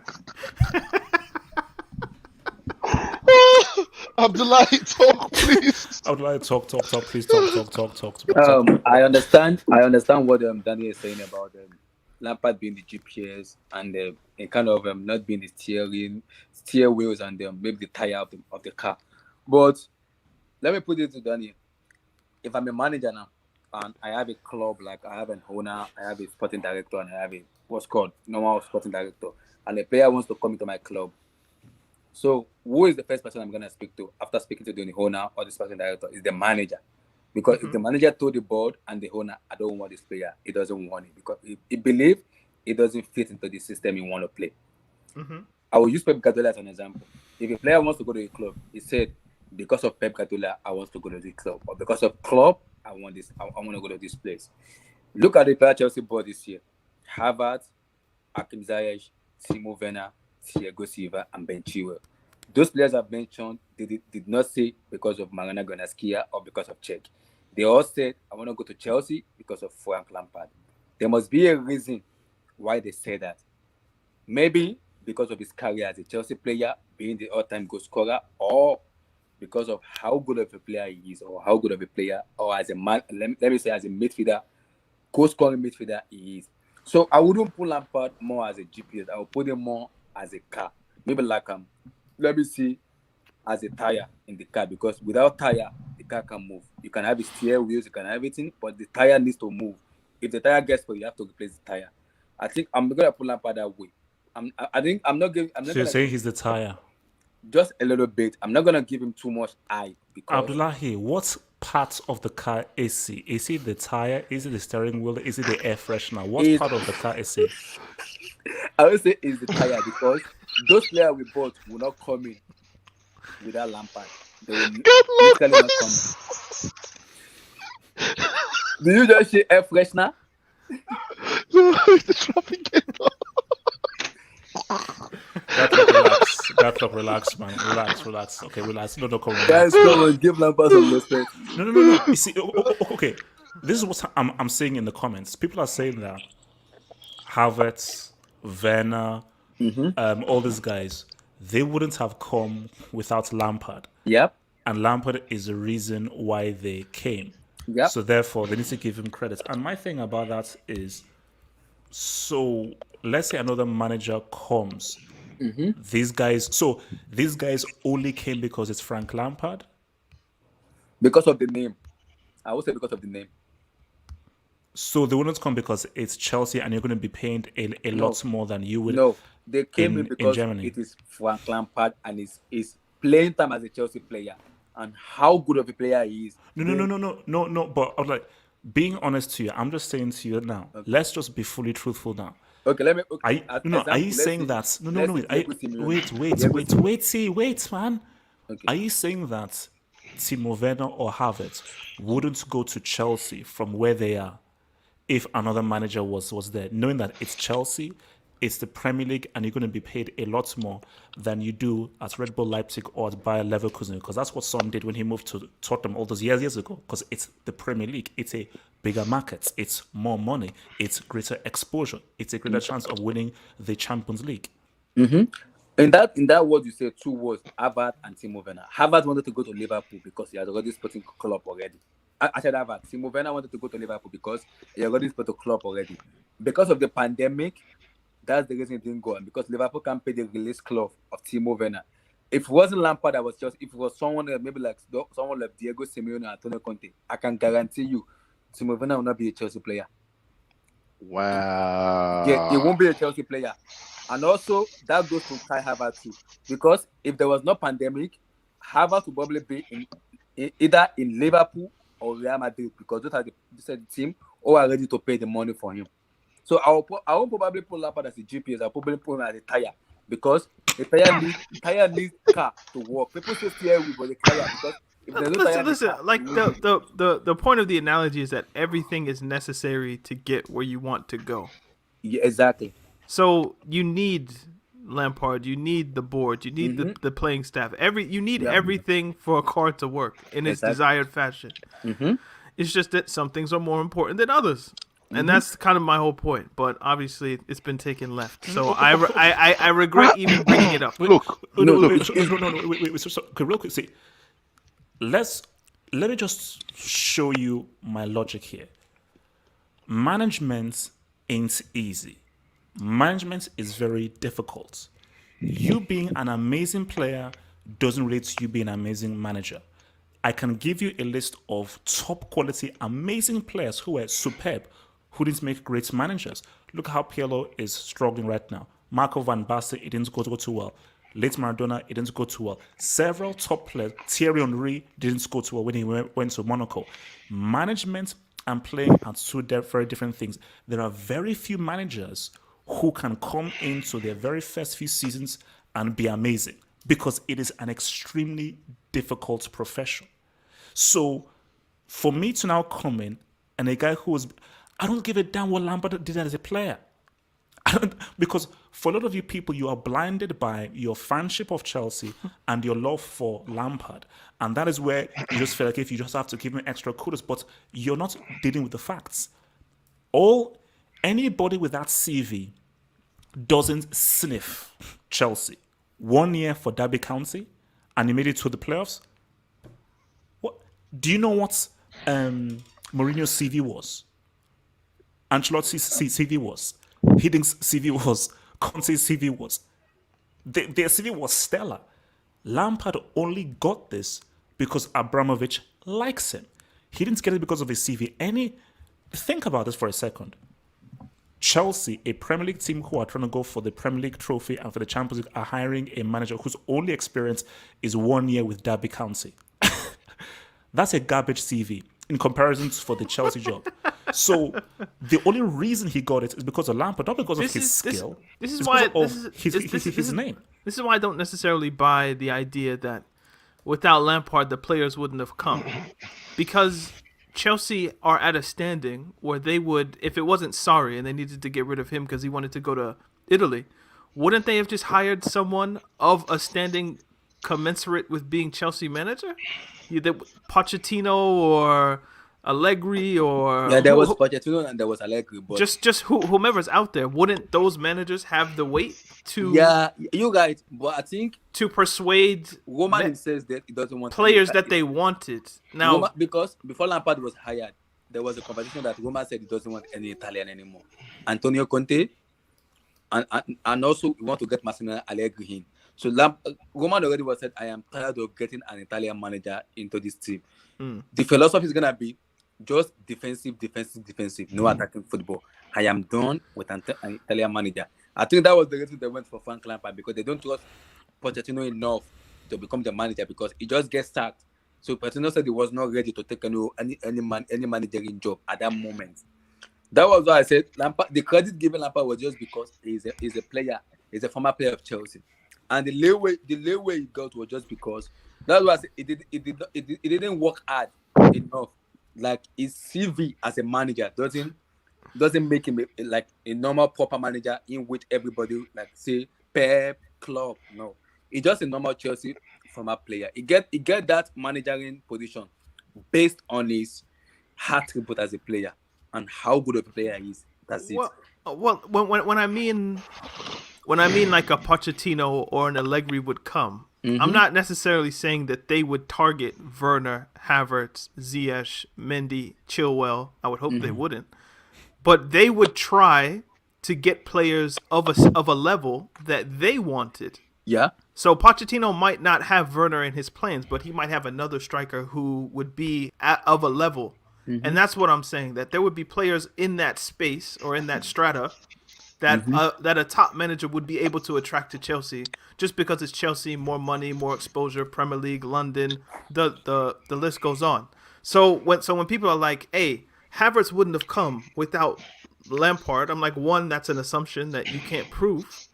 You obviously can go to the interviews, but people say a bunch of stuff in the interviews. Oh, I dreamed of going to Manchester City. It was my dream club, even though they were in the championship when you were a kid in 1988 or whatever it was. Like people just say anything.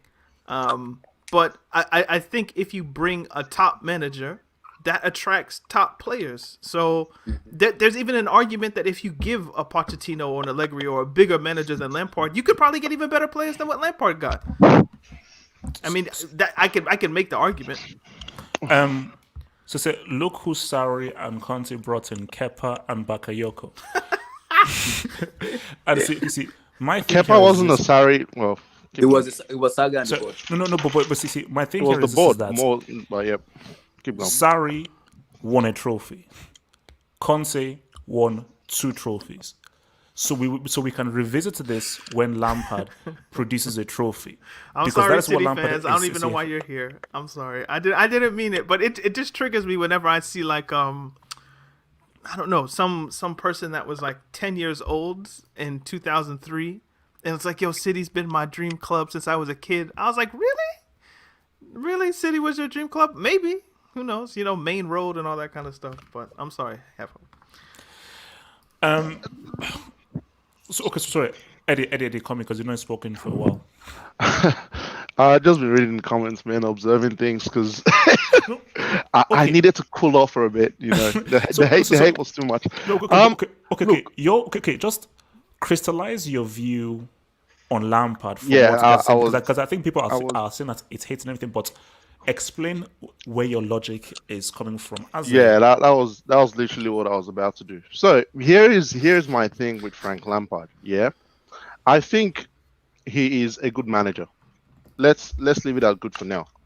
But what I want to see on management is, yes, you've been back now. I want to see your imprint on this team. I want to watch half a season. I want to watch a season. I want to watch a game and go, okay, if I see a couple of things, I know Lampard did this.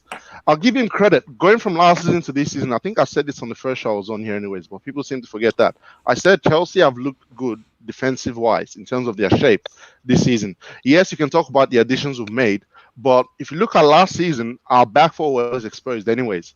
Like, no matter, it didn't matter who we have there. Once you put us on the counter, similar to a game like Tottenham last week, there was going to be a goal coming in.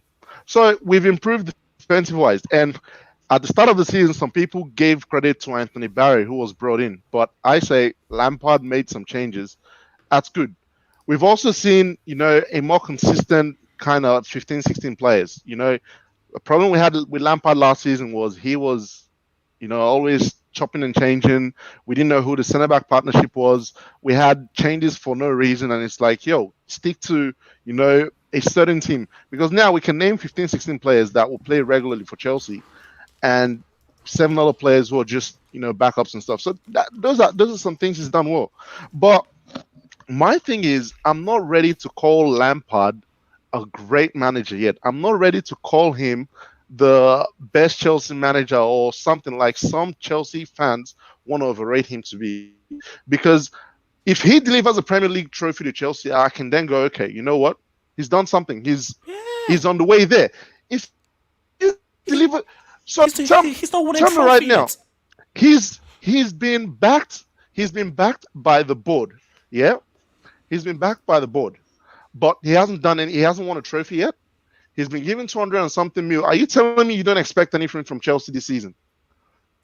Because rival fans at the start of the season were saying you guys got to do something this season.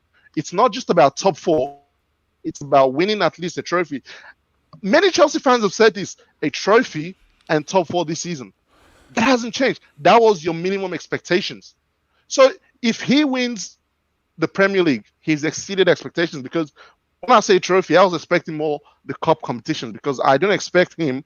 I still understand that he's a second-year manager or a third-year manager, whatever. I still expect him to make mistakes, right? But when you then go, okay, he is, never doubt Frank Lampard, or he's the best. I'm like, come on, man. Like, if I'm gonna judge him on a similar level See, this comment, I don't understand this comment. So if he spent 200 million, you don't expect anything? You sound like a rival. Basically, you're not a proper Chelsea fan. So basically, a proper Chelsea fan is, if you spend 200 million, you shouldn't expect anything. Just hush your mouth and just watch, basically. Just watch and just be happy. See, my thing here is that. Turn your camera off, by the way, Eddie.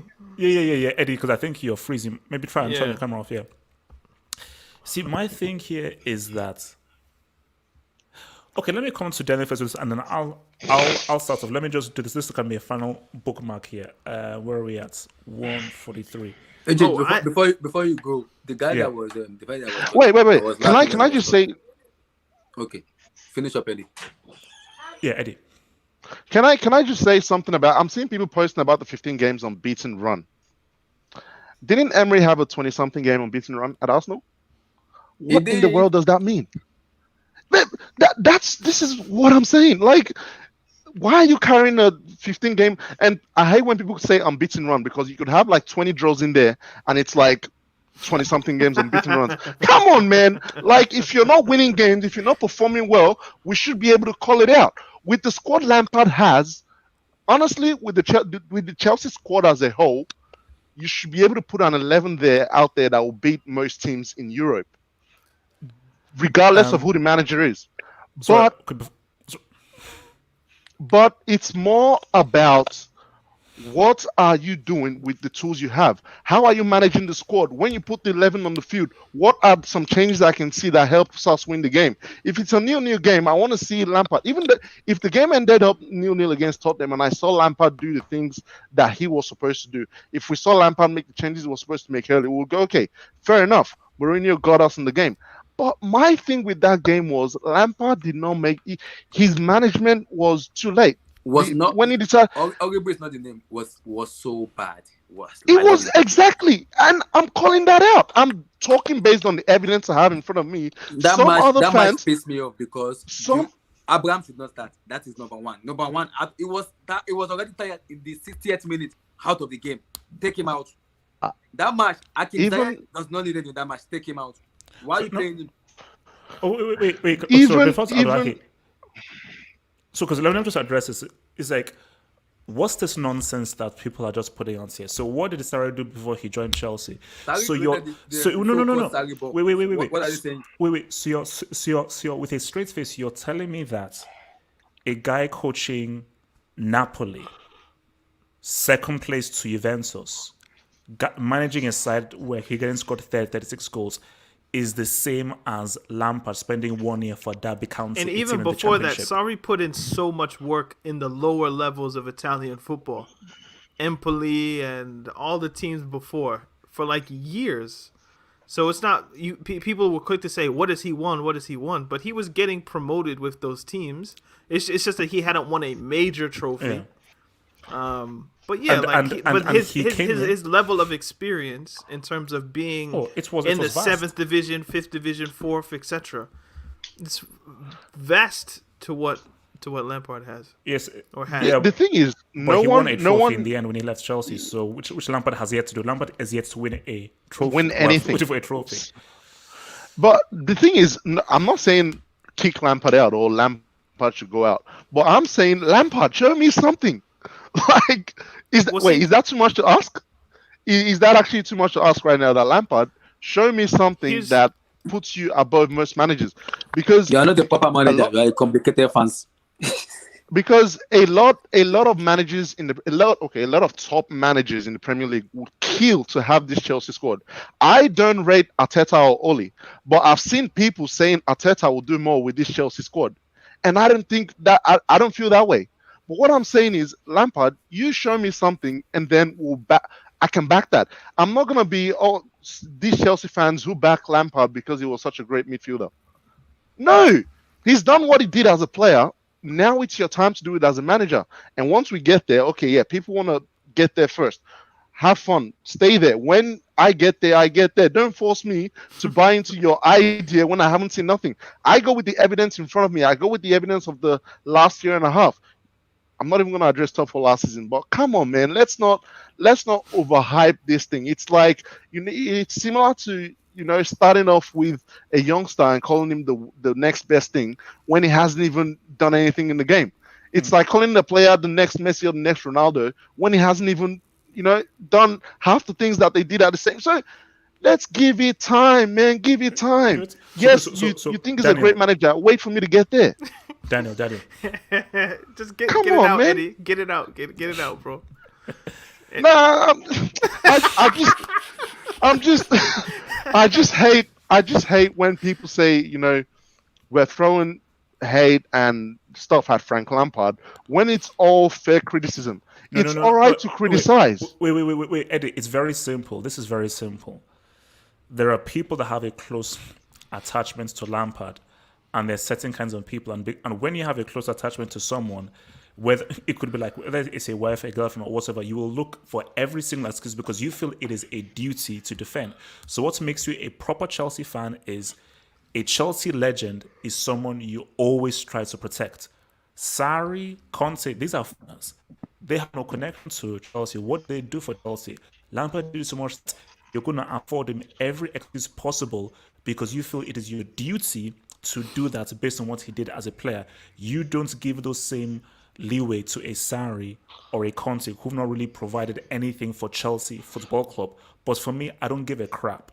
I am like, you're here as a manager, do your job as a manager, and I am going to treat you the same as every other manager. I'm not going to treat you differently because you were a player. No. So If I could Daniel, go talk back to to kind of the Zidane thing, I think there was an argument to be made that Zidane isn't necessarily a good or great manager, full stop.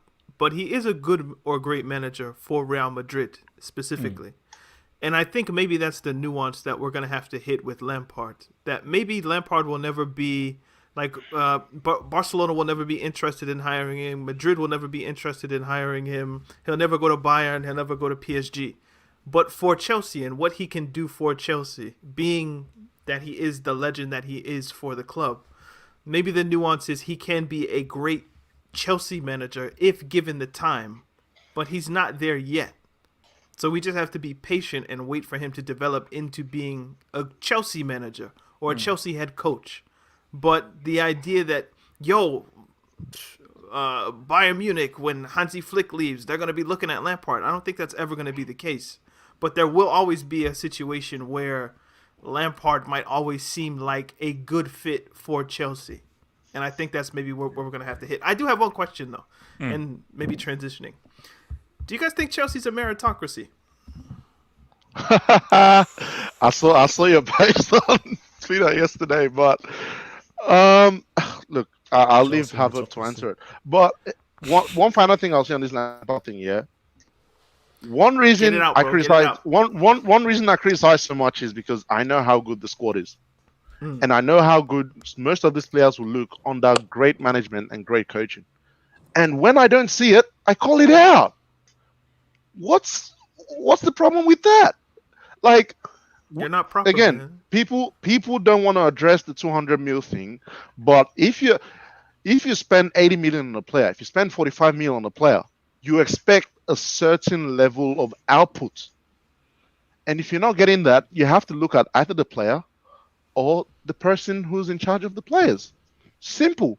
Have hope, please. You can address the meritocracy thing then, because So do I think that Chelsea is a meritocracy? So I mean, So- it's a larger question in terms of do you think football is a meritocracy? But just because this is a Chelsea podcast or show, do you think Chelsea's a meritocracy? so I Basically, think- and okay, because there's people, what does that mean? Do you think the best players play on merit? so is this in relation to Lampard or Chelsea Football Club as a whole? Either way you take it. Well, for Lampard, no, it isn't a meritocracy. But he'll tell you it is. But it isn't. I don't care what it is. It's not, because if it's a meritocracy, there are games in which Hudson-Odoi should be playing, Mount shouldn't be playing, Giroud should be playing, Zuma should be playing, Kovacic should be playing. Kovacic if Kovacic is fit, he should never be on the bench. Like Kovacic and Kante are the two best central midfielders at Chelsea. That's just a fact. They should always be playing. If it's a meritocracy, they are always in the team. So for me, I just think that for Lampard, it's about players that he likes. So even if these players that he likes play badly, he is going to stay loyal to them. And then this just goes back to him in his playing days for West Ham and so forth, that, hey, guys were loyal to me. Oh, what the heck?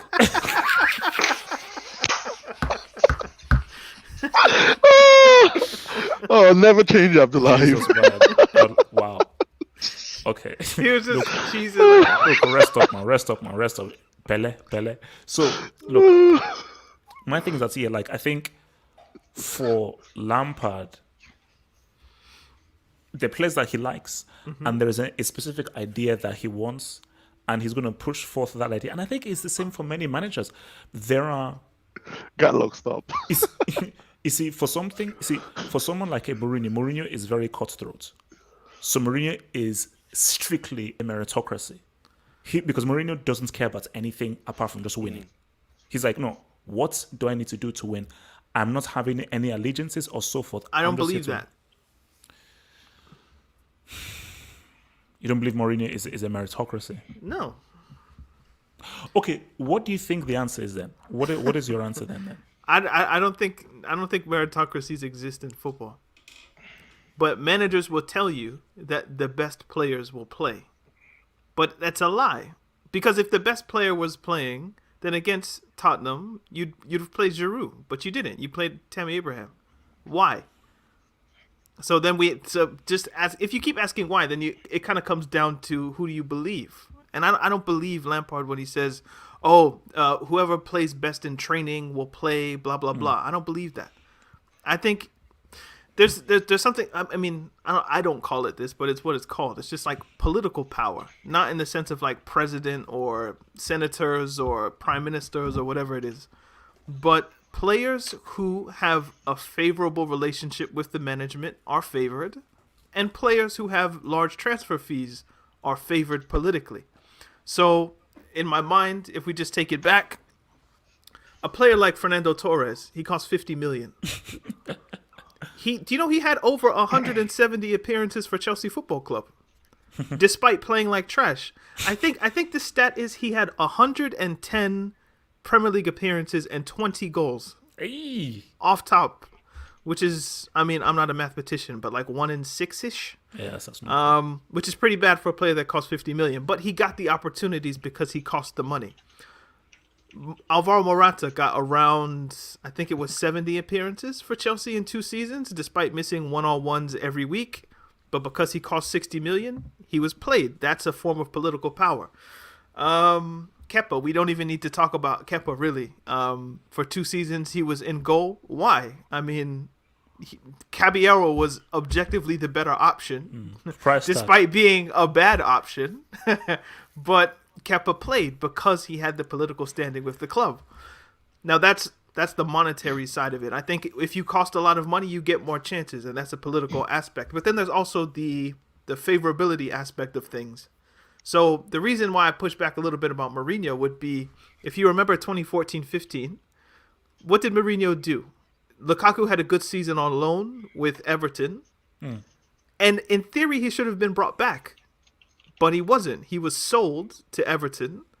And Mourinho brought Drogba back from Galatasaray by way of China. And Drogba played 40 games in 2014-15.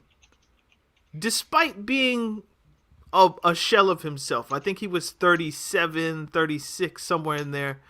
He wasn't who he was. But because he was Mourinho's guy, and he was his lieutenant, his general on the pitch, his commander, he got minutes that, in theory, the meritocracy, if it existed, that space in the squad should have gone to Lukaku. And then, obviously, you don't need to spend on Costa, or I guess Costa was already bought, but you don't need to buy Lukaku, or you don't need to buy Morata, rather, moving in the future, because you have the guy there. But because it's not a meritocracy and it's about relationships, the player who has the standing is the one who goes, or is the one who plays, rather. So when I look at just Chelsea in general, players can force themselves in. Like, I think Giroud might have forced himself into the team by scoring 4. But I think you can tell that there's a clear intent that the relationship that Lampard has with certain players, going back years, considering guys like Mount, James, Abraham, they would have been in training sessions, no doubt, with the senior team when Lampard was there. They've been at the club since they were 6. I think, and Morris especially, I think that gives them a political standing in the club that is hard to usurp Giroud over Abraham, because it seems, at least to me, that Lampard is he's future-proofing, or he's thinking forward. He's thinking, why would I play Giroud when I should be developing Abraham? Because Abraham is 22 or 23, somewhere in there. So the political nature of their relationship means that the meritocracy that should exist on a day-to-day basis doesn't exist. So that's why when I hear Lampard or other managers say, the best players play, whoever plays best in training. Really? Daniel, you're Really? not the proper fan, you are a complicated Chelsea fan. So that's it. No, look, it's fine. Like, just don't lie to me about the meritocracy, Like, look, if a player costs a bunch of money, play him. I understand the logic. If you have a relationship with the club where you think this player is a better age and he's going to work for me moving forward, But even though objectively he might not be better in this game, but he will be better for me in the future. So I just need to play him. Fair enough, play him, but just don't lie to me and tell me it's a meritocracy that Tammy Abraham is better than Giroud or Mason Mount is better than. But Daniel, it's like politics. That's why, you know what it is, but it's like you can't say that in public. So you have to say the. So you have to lie to the people. Yeah, you have to basically lie to the people, you know. And what's it called? Rodriguez says Lampard has a better footballing philosophy to Arteta and Ole. Can we get Rodrigo to explain Lampard's footballing philosophy? Yes, Eddie, I don't think any Chelsea fan says Lampard is the greatest. We are not deluded. Rodrigo, in the chat, just in the chat, just normally, can you just explain to us what is Lampard's philosophy? I will look for it. If you're there, just explain philosophy. What is the philosophy? What is the philosophy? What kind of football? What is the general footballing philosophy that Lampard wants to? But I just want to make it clear. I don't think it's necessarily a problem that there isn't a meritocracy. I just think it's the problem that we're told it's one when that doesn't line up with what's on the pitch. And I think that's part of the problem with Tammy Giroud. And I wanted to say that in the past, but I think the problem is also a modern football thing with systems, right? Different managers will say they have different systems. Because when I look at other sports like basketball and whatever, most of the time it's play the best players, and you figure it out when they get out there. But with football, it's a lot different now, where managers think certain players don't fit a certain system, so I'm not gonna play him because of that. Or in some cases, managers tend to go with the money. Where have we invested the most, and can we get a return later? So that's the thing with football. I don't think there's a meritocracy in football overall. So I'm not just gonna leave it at Lampard or Chelsea. Of course. But yeah, I do agree with Daniel where he says, they come out and lie to us and tell us their truth that yes, the best players are playing, but in reality we can see that this player should probably be making it onto the field. Similar to last year for Tottenham with Ndombele. Everyone knew he should have been playing, but hey, Mourinho was making man do jogs during quarantine and all, but in the park. No. But seriously, guys, anybody can answer, because I think Rodrigo has disappeared. If you can tell me what Lampard's philosophy is, I'm happy to wait. He said he's disappeared. Don't worry, I'll wait. I'm not a proper Chelsea fan, but I will kind of chip in my own. I get what Daniel was saying about meritocracy. This is where Lampard comes in now. When Lampard was hired, the promise, I don't know about Chelsea fans, but what I hear is he wants to play a style of Pep Guardiola at Jurgen Klopp.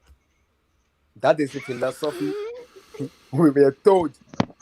I am not a Abdullahi, stop. Abdullahi, before you shoot yourself in the... Wait, Abdullahi, what did you just eat? That's what I heard. What did you just eat? Hey, Godlock has been saying Abdullahi is busy in wherever he is right now. No. Abdullahi, did you just say that he's trying to play a mix between Pep and Klopp? No. He said that people thought that's what he was trying to do. Hey, Chase, yes. Rodrigo's replied. Just pull it up real quick. Okay. Lampard wants to play attacking high pressing game. You could see it from last season. He tried to have his team set up on the front foot, whereas Arteta is that a philosophy? pragmatic. That just seems like what every top team wants to do. Every top team except even Spurs does it. Even Atletico press high. Like, that's not a philosophy. I mean, because you have to look at Pep Guardiola, the way they pass the ball, they move the ball, and the specific structure of the team.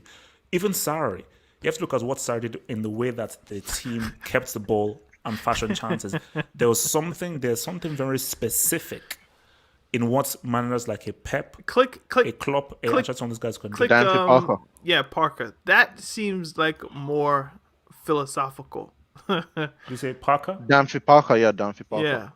Above Femi, below Danielle. Why can't I see this? It says Lampard's philosophy: It's high press, high energy. Right. That seems kind of like more of a philosophy to me. High press, high energy, getting to attack through cutting long passes and not being dependent on one midfielder to start the attack. That's getting somewhere. But a philosophy is more like, I don't know, it's like more words than it is just like a list of things, if you know what I mean. Like, at least in my mind anyway. So like, if Pep had a philosophy, he'd be able to explain it with more than just, well, you know what, let me not go in, because it is like you're limited by characters on this, so obviously. Never mind. I will not be critical. I understand the limitations of the medium. So okay, let's just look at Leeds, man. Is there a Champions League game next week? Yes, but it doesn't matter. Question. Do you think Kepa plays against Krasnodar? He better. I'll play him again. Yeah, I'll play him against Krasnodar. Daniel, my answer what if he is plays that he better. Caballero instead of Kepa against Krasnodar? Then Do you know what? Do you know what I actually then think? he should rush I think. Lampard in the Do you guys know? Do you guys know the saying "absence makes the heart grow fonder"? Yep.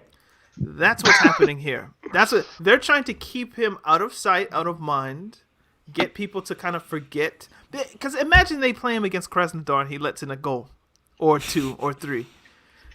What happens to his transfer value, or like the intent of people who might want to loan him or whatnot? So the idea is probably just like 5 kobo. Stash him in a cupboard, lock the door, and then when it's transfer time, see if we can't get Sevilla or Bilbao or whoever. Take him on loan. We'll pay half the wages. Blah blah blah.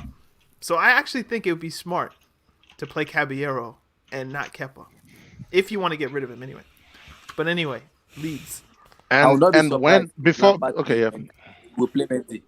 He won't play Kepa. He won't play Caballero. Okay, so let's talk Leeds. Wait, hold on. Before we talk about the Leeds thing, in terms of the Champions League, I said I saw a vision yesterday, right? Now, next week, RB Leipzig, I need y'all to do me a favor, because in the round of 16, I want Leipzig. I want Lampard versus Nagelsmann in the round of 16. So RB Leipzig I need them to win that game against United next week, because United are a waste of space in the Champions League knockout. Anyway. United are going to win that. They're a waste of space. But I need them in the Europa League. I need Leipzig, then Juventus, then Bayern. Move on. That's what I'm going to say. But I can almost guarantee that it's not going to happen. Like, it's going to, like, what's it called? Gollum will get the job done, man. Gollum will get I need Leipzig, man. I need Leipzig. Okay, so Leeds. Easy. I'm like, we're talking Leeds, man. Leeds. I'm like, please, Leeds. So, Leeds. Thursday night. Hey, Patrick, I agree with you, man. I agree with you. So, actually, okay, let me just keep it from this. So, from Lamps uses a rotating fast hexagon. 2010 Ancelotti. A rotating fast hexagon. Now, I don't believe I've ever heard that before. So it's more the shape. The shape is having players in hexagons, but passing the ball quickly. That's what he's referring to, I think. Is that a philosophy per se? That is a hexagon. Is that a hexagon? Oh no. Yeah. 6 sides. Six sides. Oh, okay. Octagon is 8, I believe. Yeah, I mean, I think you need to just embellish that a bit more. RLC, Barkley, or Angerin to rotate at number 8 next season. First of all, I don't want to see Barkley in the club again. Please, thank you very much. I don't care how good he plays for Aston Villa. He should not wear a Chelsea jersey again. He should not sniff the Cobham training ground there, anyways. Loftus-Cheek, I don't. Honestly, I think he's past it. I'm sorry. He's 23. How's he past it? He's 26. No, he isn't. It's 26 or 25. Check it out. I bet you $5 right now he's not 25 or 26. $5 Australian dollars, however much that's worth. All right, let's do it. Hit the Cash App. Hit the Cash App. I'm saying he's 23. It's 24. Sorry. We're good. It's in between what we said. When he comes back, he'll be 25. So Hey, look, But what is he right now? it's 24. But I mean, let's see how he does. The thing is, if you're playing in Fulham, I expect you to. I expect him to Okay. be trash if you're I- at Fulham. Yeah, but my thing is, if he is supposed to be the player we want him to be, he should be carrying that Fulham team. I think and he's not won at like the 2 moment. penalties for them, and they've missed them both. Wait, It's is this Fulham, but it's Fulham. is man. this RLC? Yeah, he won a penalty or 2, and I know they missed at least one of them. Okay, so Suda says, I asked you earlier in the season if this is the year Zidane gets exposed, and he said no. How do you feel now, you ex-Class C brick? First of all, that's quite rude, calling me an ex-Class C brick. And let's wait and see. It doesn't look good, but let's wait and see. Let's give Zidane time before we fully... I mean, if he gets into the Europa League, which he won't, if he gets into the Europa League next week, then of course he'll be screwed, but we just have to wait and seek. Leeds, what are you guys saying? I am saying Chelsea win this game. This is a good matchup for Chelsea. Leeds will come out and play. They'll give Chelsea space. And I think, and I believe, even say this is a game that Chelsea should win. This is a game that Chelsea should win. So what are you guys saying about Leeds? I'm saying not easy win, but sort of a routine win because I think it's a good matchup. Daniel, what are you saying about Leeds? Hold on, go to Eddie. Eddie. I'm just reading Nat's super chat at the moment. I didn't even hear the question. Oh, I'm just trying. What philosophy is not necessary? Okay, well, yeah. What was the question again? Sorry. so Leeds. No. Thoughts on Leeds? Man, this is gonna be a good test.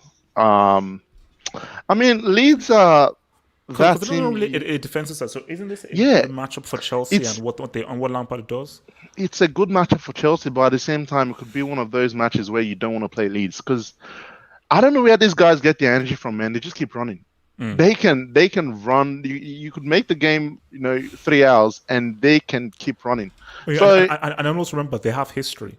Yeah. Lampard and Bielsa. Yeah, Bielsa basically, the whole Spygate. Spygates in Leeds and Derby County. And then Lampard, didn't Derby do something in the Leeds dressing room when they won the playoff game? Something, I don't know, man. The celebrations were wild, but yeah, this is gonna be a toughish game for Chelsea. Again, it'll depend on can we get the early goal. Can Chelsea control the game?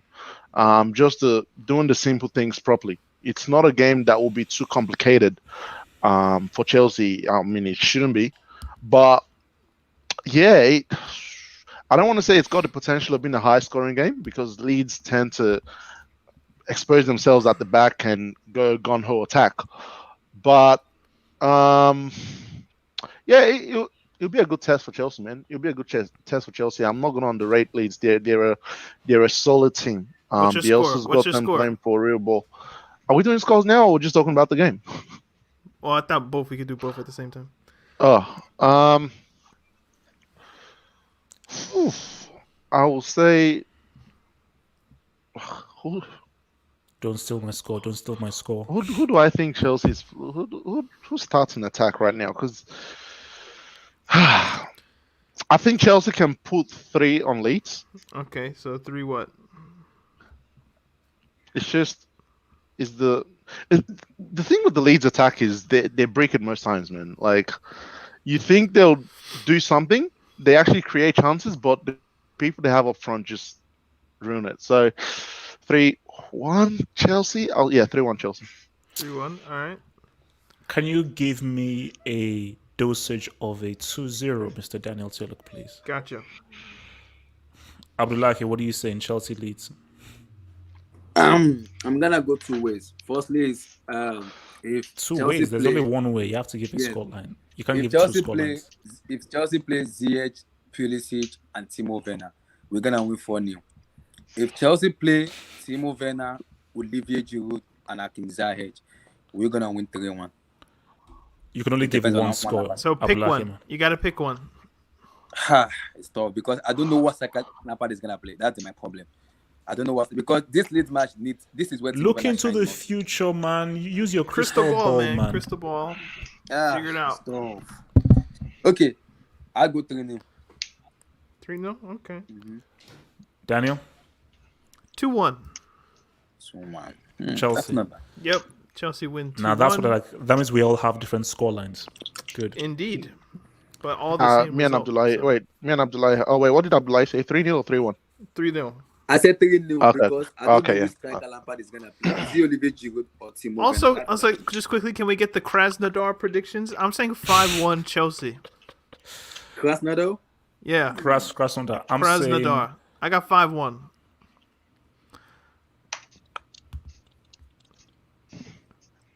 Which is very disrespectful to people in... Where's Krasnodar? Russia. Russia, Ukraine, sorry, Chechnya, wherever. I'll say 3-0. 3-0, okay. Eddie, who you got? I'm saying 1 because I'm expecting Mendy not to be in goal. But Someone just said Kefan Alonso will play against Krasnodar. Jesus Christ. Oh man. You see, that is key though, because if Kepa's there, then we're saying like 3-2, 4-4. If Kepa keep, it's gonna be 4-4. Nah, let's go 3-0. 3-0. 3-0, okay. Yeah. Let me go with it's tough. Okay. If Kepa keeps if Kepa keeps, we're going 4-3. If it is 4-3 Mendy, is your score? if it is Mendy, we're going 5-0. So pick one, man. Pick one. Okay. I'm gonna go with 5-0. Damn, all right. It's Krasnodar, so I expect us to beat them. There you go. highly. All right. So we Very, got our very, predictions very well. in. I expect us to beat them very well because it's not the match we needed most. So I expect us to win. So do we have a throwback topic, have Hope? Or Yeah. What's coming? So let me Alright. just hit this. So from Natsa says, philosophy is not necessary unless it's Pep, where it's based on possession. Klopp's Dortmund was midfield based, and Liverpool's was fullback based. He's also added an extra explanation if you want to pull it up. What I'm trying to say is football, yeah. And what I'm trying to say is philosophy can make you rigid. It can both be negative and positive. Flexibility is key in my opinion. I think the key to it is having like a balance. You should have a general philosophy. Mourinho's general philosophy is to be compact and to defend. Simeone, of course, is to defend. I think Gilbert Walker had a good. Yeah, I think I saw that one as well. He said philosophy is a genuine visual style of football that can be recognized. Chelsea doesn't have an identifiable style that is different to any of the other top sides.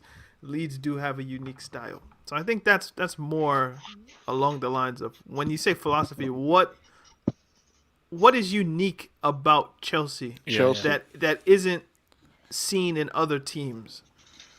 So that way when people say high press, high energy, everyone does that to a point. Yeah. And also, do you know what is key as well? When you have the same formation, even more so can you have a particular characteristic. If you keep changing the players, changing personnel, it is almost impossible and difficult for it there to be an identity. What does the winner of this get? A Masba. Or a free trip to West London and a round trip through Stamford Bridge to see what it means to be a real Chelsea fan. That's A free trip to West London. Jeez. I'm not going It's anywhere on a plane, bro. Sorry. Much love, HA. Just some Madrista banter. Surprised and happy. Zad was fit for Real Madrid team photos today. Can you just leave Zad be, man? Zad will be fit very soon. Zad is coming for that Europa League again. So, wait on that, Madrid. Throwback pick. Now, I'm going to just put up a picture. And I want you guys to tell me what you think of this picture. Let me just put in my timestamp. Is it a Ruby picture? I think if you get Patrick's message on Lampard's philosophy, I think it's a bit. Wait, let me throw up this pic so I can tell. Lampard philosophy, in my opinion, interchanging attackers and midfielders who change positions regularly to create space and confusion. This will be done by Ziyech, Werner, Pulisic, Havertz, then 2 sitting DMs. The only thing is sits one DM at the moment, though. So, yeah. That's So- closer. That's closer. That's close. Yeah, that's close. But yeah, he I'm just here. sits on DM right now. I want you guys to tell me your very first thoughts when you see this image. So when you just that's the very first thing that comes to your mind. Oh boy. So the very first thing that comes to your mind when you see this image. I think it's gonna be Torres. What is the very first thing that comes to your mind when you see this image? The very first thing. Like what could have been, basically. Do you know how scary that is? That is exactly the words, like verbatim was exactly the words that I said. What could have been? Also, White Daddy. Did he actually call him his white daddy? Yes, I don't like that, but Yeah. Well, but you know, but yeah, just I think the 05-06 season that he played was arguably the best season I've watched from a midfielder, central midfielder anyway. But then the knee injuries, man. Just, Also, that was Yeah. the season. that was after- that was his first season when he came from Lyon, and he was incredible. Just box to box goals, because Chelsea did back to back, defending. didn't they? controlling. He was just an incredible midfielder. But King of again, Money, please stop it, man. Stop it. Jesus. but yeah, I think that was the season that he scored the Arsenal goal. You know, where he had his wrist tape and Lampard gave him the ball, he shot it and it like curved because it protected Mourinho's home unbeaten run. That might have been 06-07 now that I think about it, but it might have been 05-06. You see, I don't like the term beast, monster, or bison. You see, my thing is that NCN. It's the key thing is what could have been, because Oh, was it? No, did I say 05-06? I you mean, said 05 or 6, or do you mean 04 was it or 5? 06-07? No, because yeah. I don't. Was he there for the second? Because he wasn't there. They all in, run in in together, Mourinho's first season. He was not there in And Mourinho's he first wasn't there there. the first He wasn't one, there for no. the first season, but which is 04 05. but I think he might have been there for the second. All the seasons run together after a while, but Yeah, no. For me, I think look for Essien, man. I think because it's the worst injury. Well, one of the worst injuries you can have is either an Achilles or a knee He was injury. there for the 05-06 season. Yeah. Comments, 05-06. man. Do you see the comments? I sometimes think the comments research what we say, but they're just talking. They're just talking. Oh, okay, yeah. No. For me, so what about you, Eddie? Thoughts on Essien? Man, that goal against Barcelona sticks till today, man. I don't think I remember any. I mean, I do remember most Chelsea goals. I don't know if you guys remember a free kick by Alex. Yeah, against I Liverpool. still, Yes. yeah, Yes. I've still got that in memory, man. Like some classic goals that you can't take out of my memory. That's the one thing. And also, I agree with the fact that injuries, because he was a baller every time he stepped on that pitch, man. But yeah, it's just unfortunate. And I think did he move to Madrid after Chelsea? Yeah. It was Yeah. on loan, and Mourinho had him playing right back. Yeah, that ruined him, man. But yeah, His white daddy. Well, yeah, it was the 05-06 season. Because I remember that was one of the first seasons where I was able to like stream games, like 2005, 2006. The internet had just gotten to a point where I could steal football matches. Oh, So This that was is one of the things Michael I did. Essien. And Essien was like, he was man of the match for me anyway, so many times. But go ahead, Abdullahi. Wait, I would No. like it. Like, I think that might have been Eddie. Or did you just no, immediately mute him? it was Abdullahi. Oh, yeah, it's like, are you like going skydiving or spelunking or something? I would like it. Are you there? I'm there. I Essien. just bought this. I just bought it serious. I'm trying to arrange my serious. Okay. Yeah, I bought Thoughts it on serious. Essien. I think I would like your thoughts on Essien. I'm laughing at have hope because the way he said okay, I could tell he didn't know what he meant, but he was just like, okay. I bought it serious. Serious? What? Yeah, it's called serious in America. I don't know what you guys call it in your place there. Cereal? Is it serious? Yeah, exactly. Serious, yeah. Oh, okay. Okay, yeah, Cyril. Yeah, I don't know what Cyril is. Okay, Do you? thoughts on Essien? Thoughts on Essien? I think this makes me remind me of the Barcelona matches. I think in the Champions League when he scored from the midfield. Is it the 2009? No, Yeah, nine. Yeah. Oh no, no. that's 9.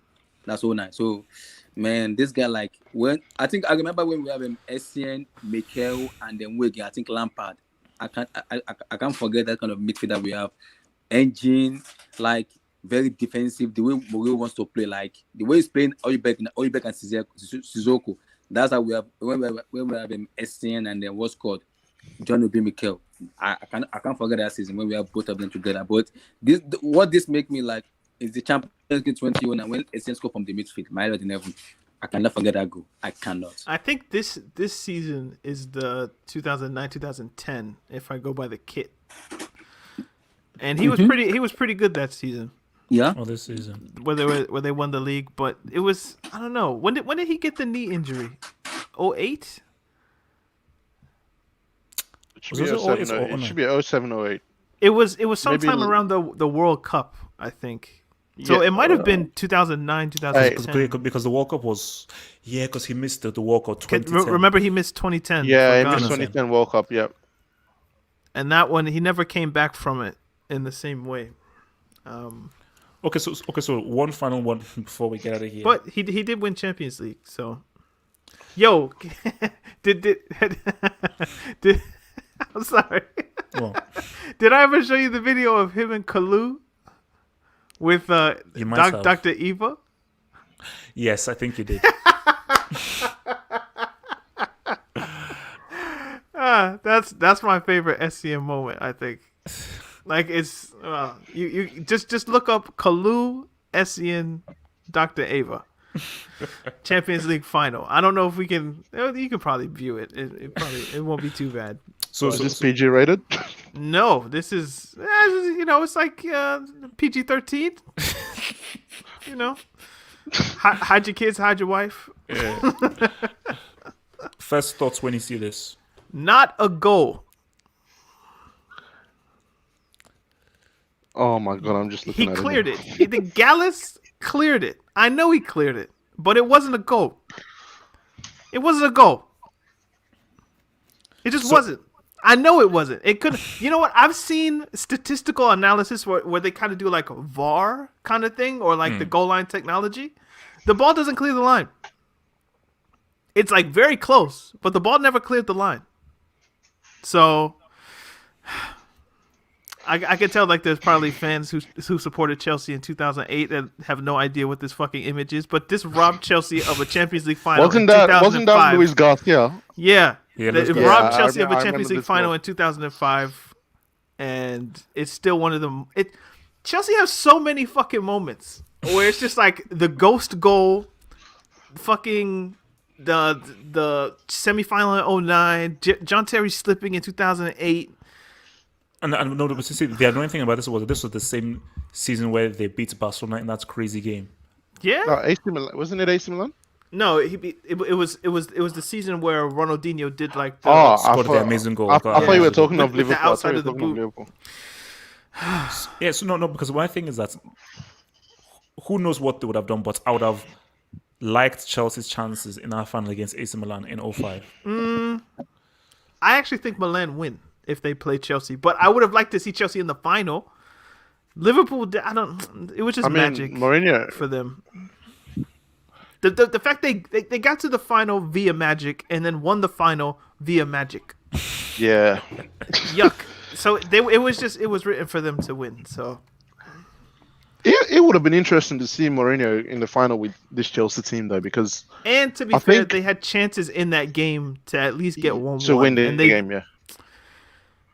Because I feel Mourinho's Chelsea career would have been a lot different if he won a Champions League. I think till today, yeah. he's still that is one of his biggest regrets with Chelsea that he never got to win that CL with Chelsea. So yeah, this game will hurt more for Mourinho than most Chelsea fans. How about because I how think this about?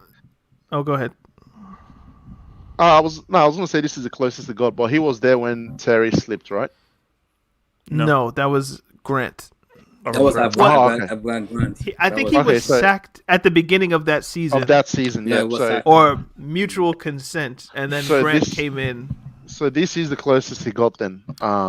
So yeah, Well, unlucky. there is the peculiar case of 2013-2014, where he decided in his infinite wisdom against Atletico Madrid Oh my god! that, you know what I'm going to do? I'm going to start Azpilicueta on the wing with...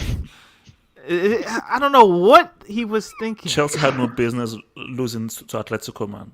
They had no business. They losing lost to the game. Atletico, I think they man. lost 3-1 because he just decided, I'm going to start Torres, Azpilicueta, Ryan Bertrand, Mikel Ramirez. It was everybody defensive except for Eden Hazard and Torres. I was just like, what, why? But he thought we got the 0-0 in the first leg, so Yeah. let me just try to be solid and defensive, and it flopped and it blew up in his face. You And had that- to, you had to go for the attack. That was his last semi, I think, 2014. Pause, but you know. Yeah.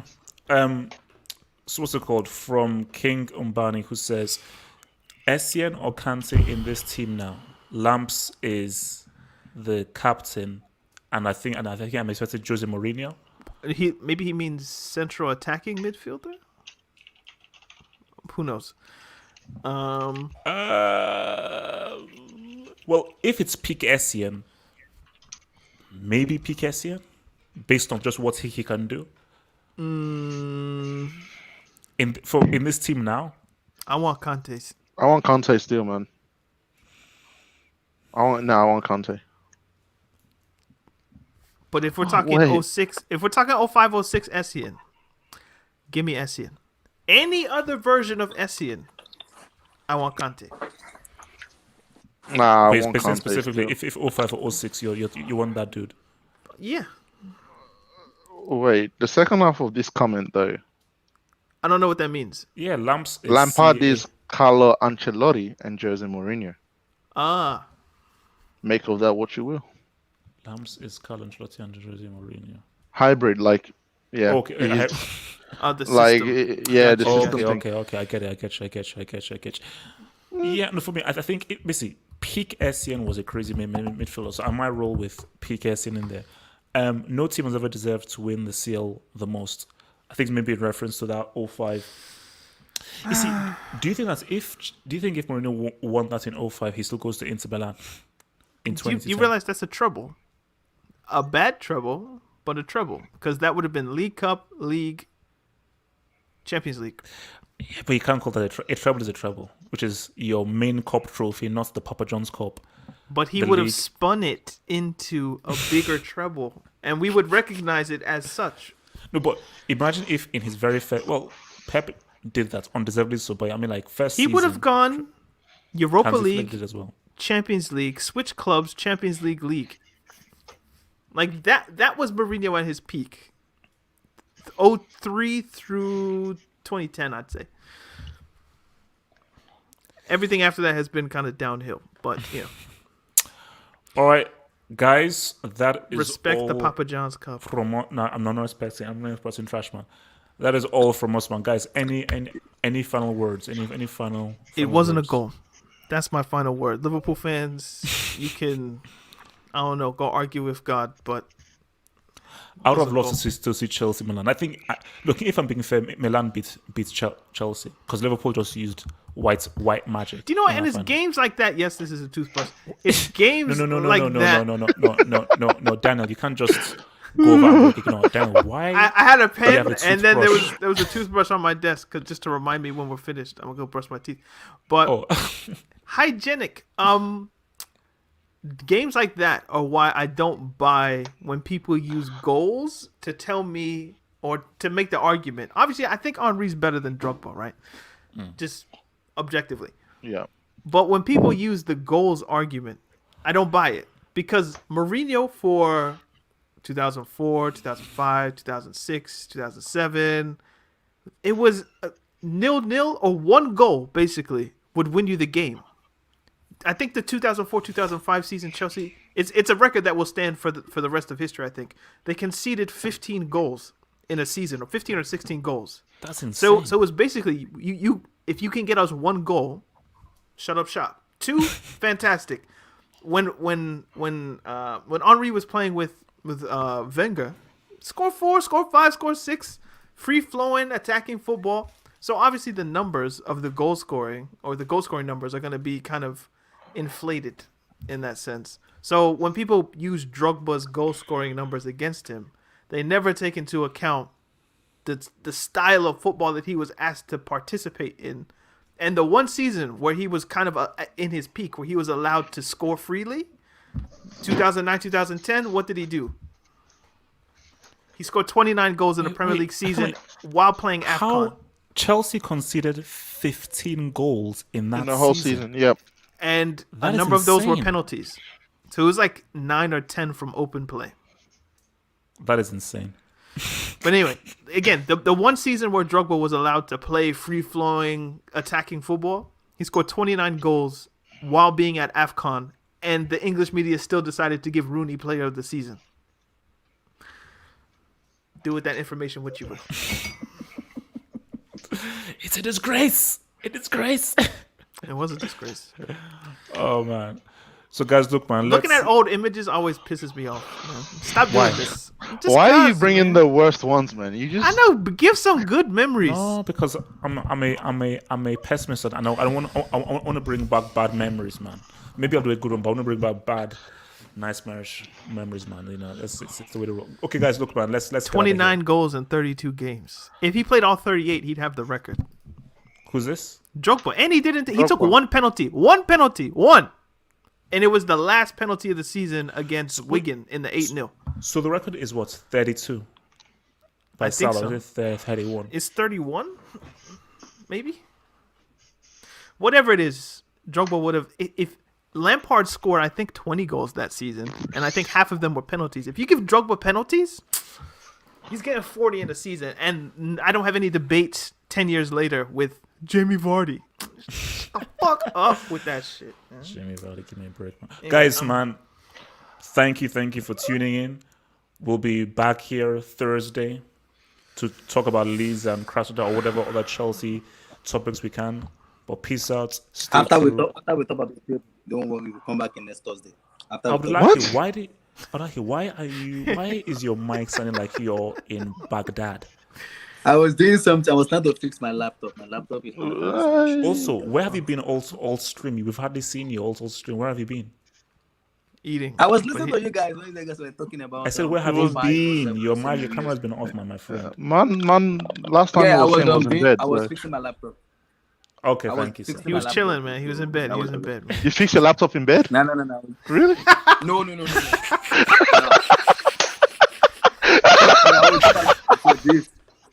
It was giving me issues. That's why. Oh, it was. I don't think it was bed. It might have been the fan behind him. No, I was It looked sitting like on the chair. a So my pillow. laptop was having some issues, so I was trying to fix it together to work it well. Oh man. We got there in the end, man. We got there in the end. Okay, guys, look, man. Watch. Final words, man. Watch this space. That's what I'm gonna say. John Terry is heading to Derby with Ashley Cole or Cashley Cole, like we know him. So All right, guys. So that's all I'm gonna say, man. Shout out to the kids at Abdullah. That's all I'm saying. Shout out to Kobe Bryant behind fucking Eddie. Eddie. Yeah, man. Shout out to the neighbors above Half Hope Oh, that probably it's knocked there. on his. Peace. Shout out to brushing your teeth, bro. All right, man, guys. Peace to that. Peace. Peace. See.